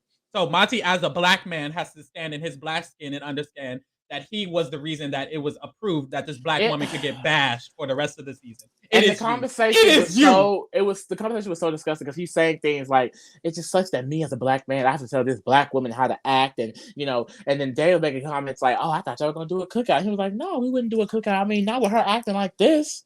And then that we mentioned before, like how he goes to Terrence the next day and he's like, she's perpetuating every negative stereotype for a black woman. Like it just got really nasty. And I think what made it even more disgusting is because he had this relationship with Jasmine, Amira, Terrence, and they all had it with each other, just kind of understanding that we as people who have some black in us need to work together. And it was crazy how that was not extended to Taylor. And this is based off information that she gave him because she felt like because they were both black, I can trust him. So it's just like he very quickly was on my fucking shit list. I really do not understand how you recall the events of week 1 and then stand this man. I don't give a fuck if he gave this woman a baby, a house on the hill, and $1 million motherfucking dollars, bitch. I will never like that motherfucking man because he sat up there with that position of power and his black Puerto Rican ass sat up here and allowed this entire house to trash and bash and target this black woman over a bullshit that he came up with. I walk around the whole week. I just don't understand why Taylor would tell me this. I mean, why would she come up to me and say this? Monte, I don't know. Maybe that was a 6-person Black Alliance that happened last season that she may want to replicate because you're both fucking black. Wait, Lee. I was finna drag too. Well, we should say that we gonna have an hour of content on this shit purely dragging the fuck out of Monte. And is that confirmed? Because it was gonna be circumstances, but it's confirmed. Girl, I mean, it's so much. It's so much to say. It's so much to say. We might have to go week by week with him.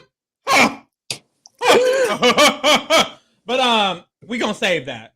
Stay fucking tuned for that one. So Monte influences the fact that Taylor's getting backdoored, but Mother would have never left that week anyways. So this is when Monte's game kind of starts to fall a little bit because when Jasmine wins HOH and Paloma quits, Amira kind of takes the reins of head honcho. And when she does that, she tells Jasmine, y'all know what the fuck happened. Pooch is going home this week because Jasmine said Pooch is going home this week. Pooch volunteered. Pooch is someone who was important to Monte's game. Go. Some other interesting updates this week. He was the one who wanted Nicole in the alliance to replace Paloma, which is so weird because prior to this week, I mean, fucking Nicole and Daniel thought they had a secret final 2. Everyone knew about it. And he also knew that any information that Nicole Daniel this is something they all have talked about. But for some reason, he had the bright idea to replace Paloma with Nicole and name it Pose Pack. He also had the bright idea to confirm to her that this was an alliance without you, with Paloma in it, and we're only replacing you because she's gone. So Nicole, this week, takes this information. She tells it all to Daniel. And she assists Amira and the other girls to try essentially build this alliance against the men. That's why Old School was formed, an alliance I mentioned earlier, because she is now trying to set it up to where Kyle and Monte can be taken out of Pose Pack and Daniel can be brought in so they can work with the women. So it was really bad for Monte. It was really bad. So this is when Pooch volunteered to be on the block. Pooch is nominated. And this week is when there was a lot of turmoil within Pose Pack, and this is what really caused the leftovers, which we couldn't get into because Turner wasn't playing the game and Taylor was the house pariah. But now we can.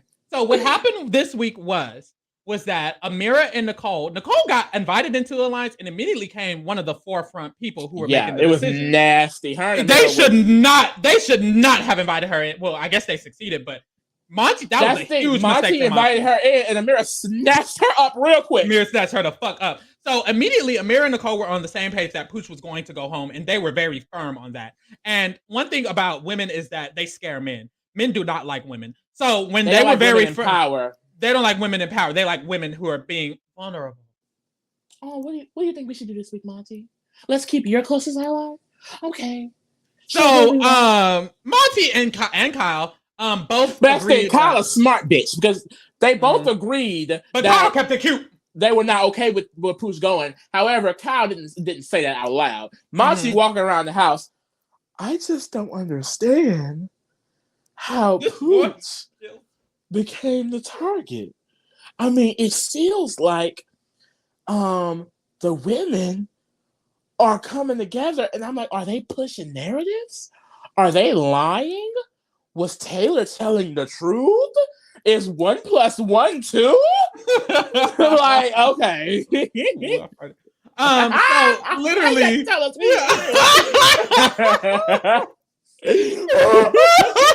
so at this point, there's a battle going on because Monte, this is nasty. Monte, and then Kyle is being very, very careful. But Monte decides that Pooch's not going home. Well, so he thought. So he approached this to Amira and Nicole, and then there's a storage room conversation. Some would call it this conversation was so funny. And essentially, the conversation is Monte saying, "Wait, you sure we not voting out Taylor?" And them saying, "Absolutely not." And them saying, and Monte's like, "No, but Taylor is someone who's going to come after two people in the alliance." And Nicole and Amira both were like, two people being you and Kyle. Yeah. Taylor's not coming out of us. Pooch is coming after us. And Monte, he knows this. He knows this because Amira has told him that Taylor is, she's still coming after you. So he knows for a fact that she's coming after you. But Amira and Nicole is just like, I mean, but coming after you, okay. babe. It's okay. We'll work it out. We'll check them out. It's fine. We'll work it out. And so that's the thing. And this is where, why the leftover gets formed, because Kyle comes in at this time too, and Nicole and Amira does not handle this conversation at all. Nicole is just straight up yelling at this man. Especially not Nicole. I think Amira wasn't that bad. I really don't think so. Yeah, no, Officer Nicole, like, I think she thought she was back in her top days. Wait, she's so angry and very easily emotional for her to be a police officer. But it seems like a lot of police officers are so reactive. You wouldn't want to be reactive as a person. You would think they would want to be calm and analyze the information, not react as soon as they get information. But, hey, Officer Nicole, she definitely had a flashback moment. She thought she had some handcuffs. She was going to take Monte to jail right in that storage room chair. And Amira, you mean put a gun to his head? Oops. So it's funny because Amira in that moment, it's like, she was so funny because she was basically like, I mean, if you think you can flip the votes, then flip the votes. And Amira was so done with the conversation. Amira was like, I mean, if you want him to stay, get him to stay. It's fine. Because Amira knew damn well she had them votes unlocked. So, after a recap, after this we on our third recap, after a third recap, I mean, after Taylor and Joseph, if I had to choose, Amira kind of iconic. It's definitely a gap. Because Taylor would be on the upteenth level. It's a big ass gap, y'all. And it's a big ass gap, and then it's Joseph. And then it's a big ass humongous gap. Like, think of the depth of the ocean, that's Amira. And then think of another ocean, that's everybody else. That's everybody else. The ocean, and you know how Blue Lagoon and SpongeBob, that, like, they're in the bottom of the other one. Yeah. But it's a big ass Amira's at Bikini Bottom, everyone else is Blue Lagoon. Quote, we need to clip that. That's hilarious. No, I'm cracking up. Okay, so at this moment, the boys fell, and this really, really hurts them. And this is why I think it's misogynistic. And a lot of people didn't talk about how it's misogynistic because people don't really be thinking at the eloquent level that I do, because I'm that girl. But at this moment, if you really think about it, we also all was pro Taylor, so I didn't give a damn. I didn't give a fuck. But no, at this moment, if you think about it, the way that this occurred was, first of all, they failed. Pooch went home. The next HOH, Turner wins. He was going to be the target, but he can no longer be the target. And with the pair system, it created a system that perfectly worked out for Paloma's pack, because one Paloma pack member was always with an opposite. So what happened? I think we should each pair up with an opposite.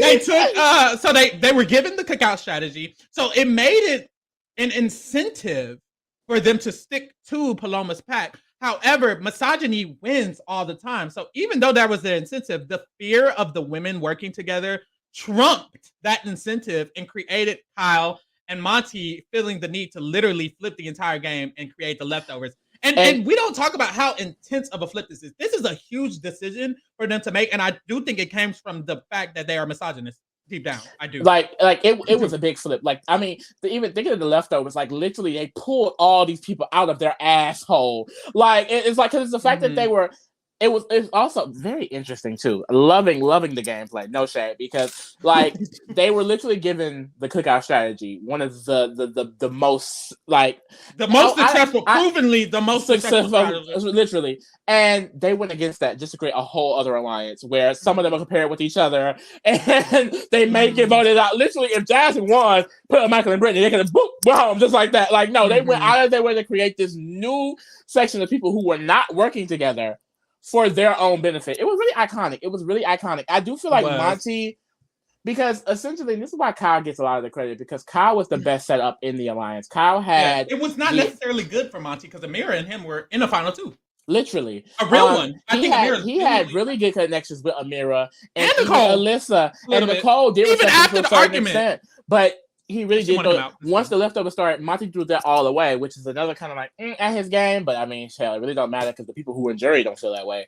But yeah, I feel like Monte really just does not get the credit because Kyle is the one who had this alliance centered around him. I think everyone in the pound was more loyal to him because up until this point, Kyle and Monte have been inseparable. Like they are a pair. You have on the other side, Michael and Brittany, who are also loyal to him, and then Michael and Brittany have Taylor. So Kyle's the best set up. Monte is someone who has no relationship with Monte, Michael, or Taylor like that. I mean, Michael, Brittany, or Taylor like that. I keep confusing Michael and Monte. I'm so sorry. Y'all know who the fuck they are. And then he really only has Turner and Joseph, but as we know in the next coming weeks, he don't even have Kyle and Turner no more because he's black. So, hey. Literally, it gets really bad for him because this is when his target. It's like if someone is going to go from the leftovers, it will likely be him because a lot of people are seeing him as someone who could be targeted, and he is not working on any relationship outside the leftovers at this point. So he wins the next HOH, so he kind of saves his ass. And during this HOH, as you know, he wants to target. I believe he wants to target Nicole the whole time. And Nicole ends up just going home. This week is at the end of the week is when the race shit starts happening because Monte starts to rekindle his relationship with Jasmine in the. Well, I won't say he started to rekindle with them. I think they start to first of all, mainly with Joseph and him by proxy. Well, that's the thing. I think they initially wanted to, because that's the thing. They approached Monte and Joseph. I think they wanted both of them, but Joseph entertained them for weeks to come. Once Monte wasn't HOH anymore, Monte did not give a fuck about any of that shit. And they knew that, which is why they were okay to target him the next week. Literally the next week. So they tried to make a plan. So yeah, and that's the thing. Now that we're going through Monte's game, it's clear that Taylor has the best game of the three people here. But we move. Hey. He has a lot of mistakes. Bringing Nicole into Cole's pack. Now that we're going through, it's like, these are a few pretty key mistakes. These are huge mistakes that could have messed up some people. It didn't mess them up, though. It didn't. But did Taylor make mistakes? I don't know. She should win. So he kicks out Nicole, and then Michael wins HOH, and this is when Kyle really doubles down on the fact that Monte is working with. Which is crazy because by the end of this week, we figure out that Jasmine, Indy, and Terrence have came up with a plan to get Monte backdoored and evicted. That does not work. But while that's happening, Kyle is still afraid that they are working with him. But then he gets told that is not the case. There's nothing of the sort. And then a basis, he's using things like Monte telling him that he had an alliance with Amira because she's a strong black woman, like things like that. And it's just so weird, especially from Kyle, because up until their games were leaked. Up until his HOH week, I mean, it's like they were besties. It was so weird to see that switch up because Kyle, it really has to come from like paranoia, racism, a whole bunch of stuff in Monte, because it's like the way he tricked himself into believing that his closest allies were not loyal to him. I mean, it's literally like Kyle and BB Can 10. It was just so weird. Like, what did Monte do to make you think that he wasn't loyal to you? He had dark skin, and it's crazy because like we've went through all of their alliances. Kyle and Monte were in every single alliance together, and they're the only people this season who damn near were in every single alliance together. Like, that's crazy. They were in the Oasis, they were in the Pound, they were in the Leftovers, they were in Paloma's pack, they were in Mamba before Paloma's pack. They were in everything together, and they were always the two people who were closest because they were the two people who created the Leftovers. It was them. They knew the information. They argued with Amira and Nicole together. They flipped the game together. They created a new alliance together, and he still felt like Monte would be more loyal to someone because of the color of their skin. He's fucking racist. We're moving Very along. weird. And it's like, to be fair, Joseph and Monte had no final two this entire game. They were just close. They were just cool. Close. They were just cool. And you could have been as cool with them as they were with each other, but you were so scared. Yeah, it was really weird because I felt like he felt like because the other side was approaching them with this alliance that they felt like they had wanted to work with them more. But they approached him with an alliance too. I was just going to say, like, Kyle was in the same position as them, but he felt like they somehow were in a better position because they thought, well, of course, the other minority is going to choose the other minorities, which is just so ignorant because they literally liked you more. They hated Monte. His girlfriend and Jasmine were best friends, and his girlfriend's white. Like, Jasmine was linked with Alyssa more than anybody else. Like, she was closest to Alyssa, and he didn't even. I don't know, but this is Monte. So you see how with Taylor and Monte we can focus on them, like for real. And with Turner, we talking about everything else. Because we have to set up everything else before getting to him, because that's literally how the game went. The whole season. Everything else will happen around him, and they come tell him, and he just do it. Literally. So after Monte's during Michael's HOH, Michael is deciding that he's going to target Daniel. They're kind of just sticking to the leftovers right now, but Monte is kind of like a target at this point. This is a real bad week for him because Michael is literally like, I mean, if Daniel, and he stays on the block, and literally at this point, when he's nominated the three of them, Joseph, Terrence, and Monte, quickly people like Indy, Jasmine, Terrence, they realize we can get out Monte this week, and that's how Kyle, we mentioned before, he kind of got out of that idea that the blacks were working together because they were literally all targeting him that week. And this is what, like, weeks like this is what I use when I'm evaluating like really good players. Is if you get in a situation where if something goes wrong, you could have went home. I kind of like realize, okay, your game's not that good, because if someone else won the veto, this man could have went home. This man could have went home. He definitely would have been out. And that's very risky. Block. Yeah. So, but he stays. Daniel ends up going, and then Taylor wins the next HOH. And this is when the entire thing with the Alyssa plan happens. So y'all already know what happens. And when the Alyssa plans comes to fruition, Monte is one of the three people, him, Joseph, and Taylor, who are very stern on the fact that we really do want Alyssa to go. And this is the second time that Monte has been a part of these big who should go for the alliance conversations. And he's been kind of seen as one of the more, he comes out of it in a bad position both times. And it kind of seems like, don't do it, babe. But I will say he's only come out of it bad based on race. Like, it's bullshit.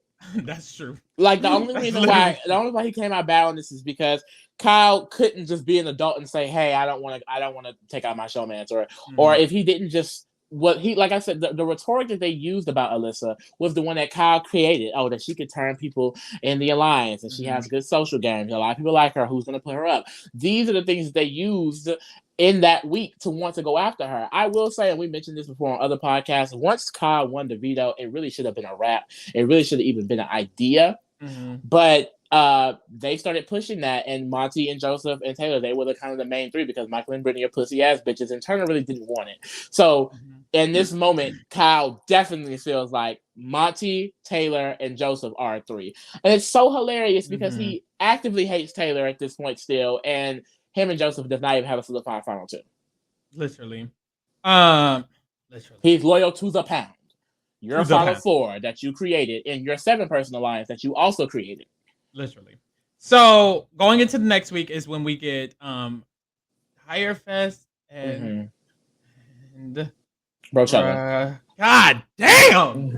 Do better. This the third time you're going through this shit. Oh my god, my ADHD. So y'all know the fucking houses, but the key is in Michael's house. Michael chose Monte as the backup target. Had Jasmine slipped up and won the veto, Monte would have went the fuck home. 100%. And that's twice. That's twice where he could have went home if the veto went wrong. And that's a good play. But Monte is so bold, because even in Michael's first HOH, he was talking about Michael may be dangerous. He made it 7. And then at this week, he spent the whole week dragging the HOH and staying. And he does it again with Brochella. And he's literally telling Taylor, like we mentioned, I think we should go after Michael pretty soon. Like, I'm down with making this kind of Final Four because, like we mentioned, at this point, Taylor and Monte are under the impression that Kyle is weird. And he may do something to cause Joseph to go home so Losa can stay. And if that does happen, we're not working with Kyle. So, in this moment, Taylor and Monte, I do think they were pretty much, Monte specifically, because we're talking about him. Monte was kind of filling this Final Four with Michael and Brittany, but he did not want to go past 5 with Michael and Brittany. So he's telling Taylor, like, I'm cool with it, but he still needs to go, at least at 5. Mm-hmm. So, but he doesn't. Monte stays. Jasmine gets evicted this week, and on the other side, that's when all the shit happens, where they come to the conclusion that Monte, Taylor, Michael, and Brittany gotta go, and the 4 of them need to stay together as the after party. Joseph gets sent home. The leftovers gets exposed. Boom. They combine houses. When they combine houses, Turner wins HOH, and Monte decides that he's going to make that his bottom bitch.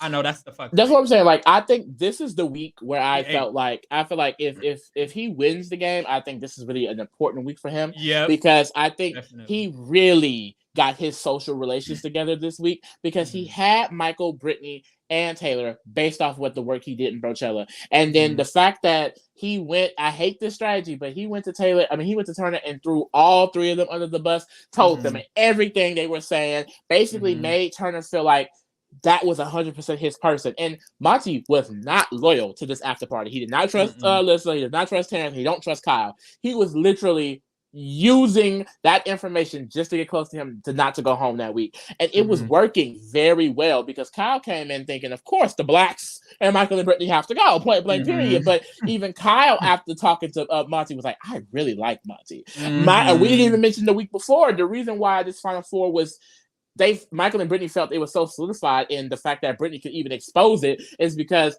work that he did with Michael. He spoke to Michael. They talked about his sexuality. Monte kind of talked about some of the issues that he was having and things like that. And Michael felt really good about him. So he put in really good work over these next 2 weeks. And he really gets Kyle and Turner to feel like, oh, Monte is 100% with us.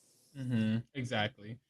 Really, really, really good work. So throughout this week, this is the week where nothing really matters because Michael was going to be the back door, but it didn't happen because Kyle got exposed for being a racist. When that happened, Monte was one of the first people who were told about it with Taylor, and Monte's perspective on it, like Lee said earlier, was that Monte was upset about it. He cried. Like, he was upset about it. And I think what really hurt Monte was that he felt like, and I don't know if this is a knock on Monte's game or not, because it was weird that he had no solidified final to the situation. But I think he genuinely felt like, I'm the closest to you. Like, I was loyal to the pound. Like, I thought you were my dude. And the fact that I'm sitting here bonding with you and you're grouping me with people based on race, it really hurt him. Like, he was really upset about and beat up about that. And it makes sense because, like we said, their games were together the entire time until Brochella and that shit. Their games were damn near together, like as a final 2. The only thing they didn't have was the title of being a final 2. But even back then, when we were when live feed updates were coming out, it was basically like, well, basically they're a final 2. You know, like that's how you reference them. Like, but Kyle and Monte are basically a final 2. You know what's so crazy? I think now that I'm thinking, like, Kyle was showing his ass early on because in like randomly week 2, didn't he? Oh no, was it week 1?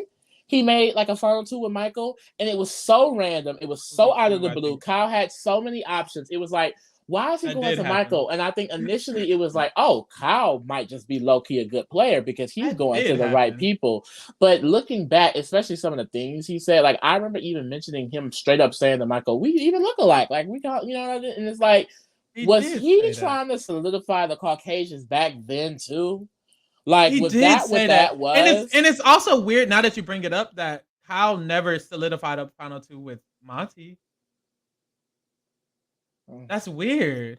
Because he did do that with Michael week 2, as soon as Michael got brought in. And it was like 3 days later. And he did so much work to create a relationship with Brittany. Interesting. But but yeah, this week, and Monte, you know, he doesn't like black women, but he you know, he's not that much of a. See, Terrence is coon level Uncle Ruckus. Monte is coon level. I don't know. Like, what's that? What's the Omarosa? I feel like he'll tap dance for a while, Candace Owens. and then Candace Owens. Nah, because Candace Owens don't have no redeemable qualities. I went Omarosa. He has no redeemable. Omarosa at least switched back to pretend. Omarosa does. Omarosa's my girl. Okay, Monte. I'm just saying. Let me think of somebody else who's. There was a period of time. There was a period of time where he wasn't tap dancing down, and I respect that, Monte. And that was this period. Where are we at? Oh, okay. The week Kyle went home. So he's really upset. Kyle went home. He said some really important things to Kyle. You know, he had a conversation with him where he cried again, and he's basically just telling him, like, I really want you to learn from this. And he said something I really, really like. He's like, there are going to be people outside who supports the way you thought, and is going to make you think essentially that you're not, that you were in the right. And it's like, do not let them affect you. I thinking about it, I mean, I don't know. Kyle's, I can't gauge how genuine he's being. You know what I mean? Especially when you get caught up with something like this. Of course you're going to apologize. That's what you should be doing. You know what I mean? So you can't gauge how much the outside or reaction is gonna affect him, because we all know Middle America, the whites are going to be supporting him down. They're voting for him for AFP now. Like literally, Taylor's competition is Kyle. He's not winning, but that's sad that her competition is a little racist. That's the America we live in. But I thought that was really good advice, because I hope he takes it, because a lot of people are going to make him think that what he did was okay, and it wasn't. It really wasn't. And it's crazy, because what's sad is that it's not enough for these racist people to just look at Black people saying, this hurt me. This affected me in this way. I didn't like this. And Kyle even said in the house, essentially there was a conversation with Terrence and Monte at the same time, and he said something to justify it. And apparently Monte and Terrence looked at him like, what the fuck? Like the most nastiest face. And he kept bringing it up, like, the way you guys looked at me, it's like, I realized, like, wow, like, I'm really affecting people. And it's like, it's really sad that us saying this affects us, this isn't right, like, this is bad. People can't just be like, okay. Like, if they're feeling like this is bad, something must be wrong. Like, of course, this many people can't be offended, and I'm in the right. And it's so crazy how people are okay with that emotion. Like, of course you're in the right. Those Blacks they're just too sensitive. All of these people, all of these thousands, millions of people who are offended don't mean anything. You're right. It doesn't matter. They're sensitive. Like, that is the weirdest thing ever. If 5 people, but I don't know. It's weird. It's weird. No, you explained that pretty eloquently. I feel like for Kyle, they'll only, like, for me to even have an ounce of anything, I don't even know which word to use, but of anything, is if he comes out and racists support him and he makes a video and he says, if you support what the fuck I did, you're a fucking racist. And he posts the video. He won't do it. But that's the, like, honestly, like, when I'm thinking about what would I do if I was Kyle, or what do I feel comfortable with Kyle doing? That's what I would want, for him to actively denounce. You need to be just as loud about it, an apology, as you was in the house about it. Exactly. You need to be. But you need to be out here telling all these. If you voted me for AFP, you're fucking racist. Go do some research. Like, he needs to be out. He said in every interview, I want to learn. The main reason why I don't have much hope is because, and I will give Brittany this little bit of credit. She when she said she did this, she did go to him and say, this does not look right. These optics are weird. We don't need to be doing this, essentially. And he was like, we'll deal with that after the show. Like, that's outside of the game. Like, that's different. Like, so it's like, there was a time where he did dismiss it. And I know that time can easily come back, especially when you're surrounded by people who support it.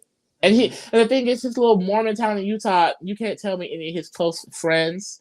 Alyssa still gonna pop that puss for him. She did it right after he was exposed for it.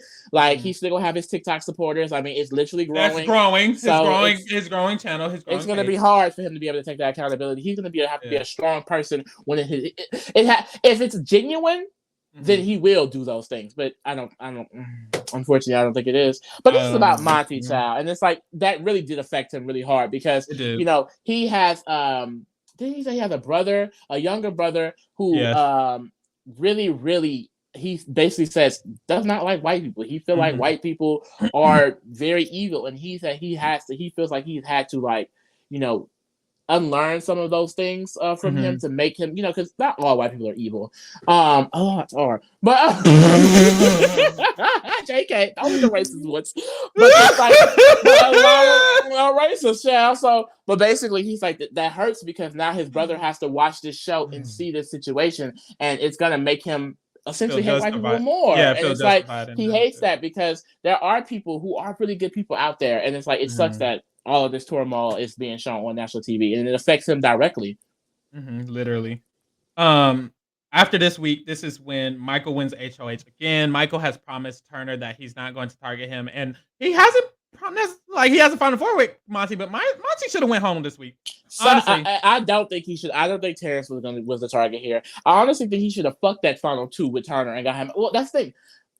Honestly, he didn't need to take out Turner because Turner was not even trying to get him out when he had the power. So Monte Loki should have just went. He should take out Monte because even if Turner won HOH, Michael either wins veto, or even if someone else wins veto, Turner does not want to go after Michael. Yeah, exactly. Because at that point, Turner's going to need to be ran by another male. Michael. Yeah, Monte was the target here, but that's Monte's good work. Michael really was okay with bringing him to Final Four. At this point, even though Terrence is leaving, he has a good relationship with Terrence. He tried to make him stay. It's not the best that Alyssa stayed over Terrence, but we see the next few weeks he get their girl out anyway, so does it matter? I guess the fuck not. He had a relationship with Taylor, so at this point, Monte is the best other person in the game.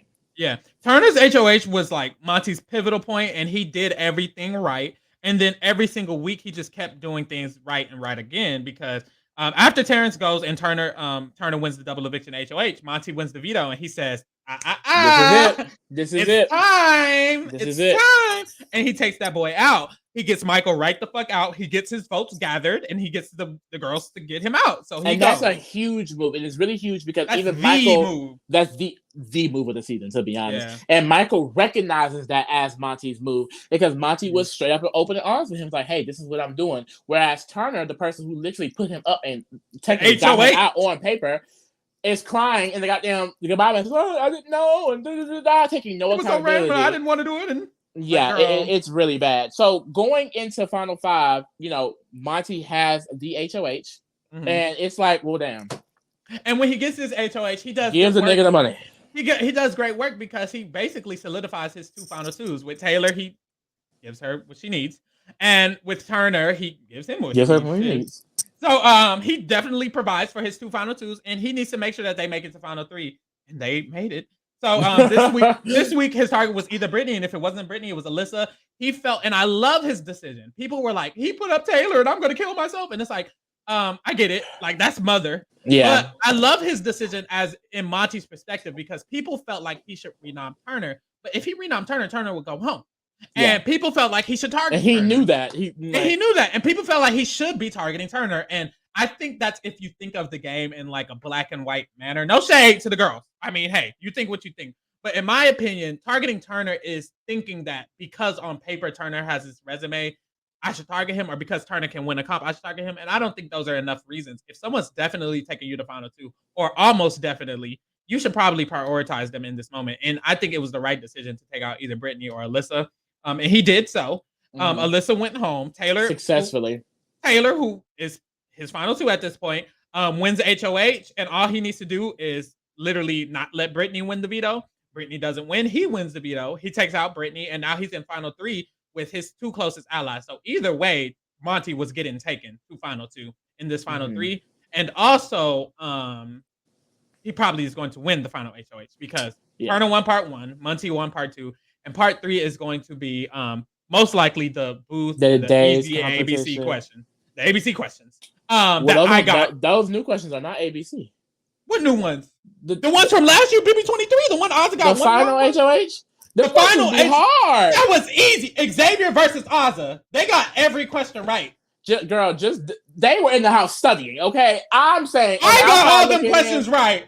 Those were easy. Should I go get you a cookie? You're tripping. Go get you a cookie. You're tripping. Them questions be hard. Get the fuck out of my face. You're not gonna play like them questions do not be hard. Put it in the comments if them questions is easy or hard. Anyway, after this, we'll rewatch the finale because them questions was easy, boo. But Monte is most likely going to win, and he better take Taylor if he's a true black man, but he's never been a true black man this whole season.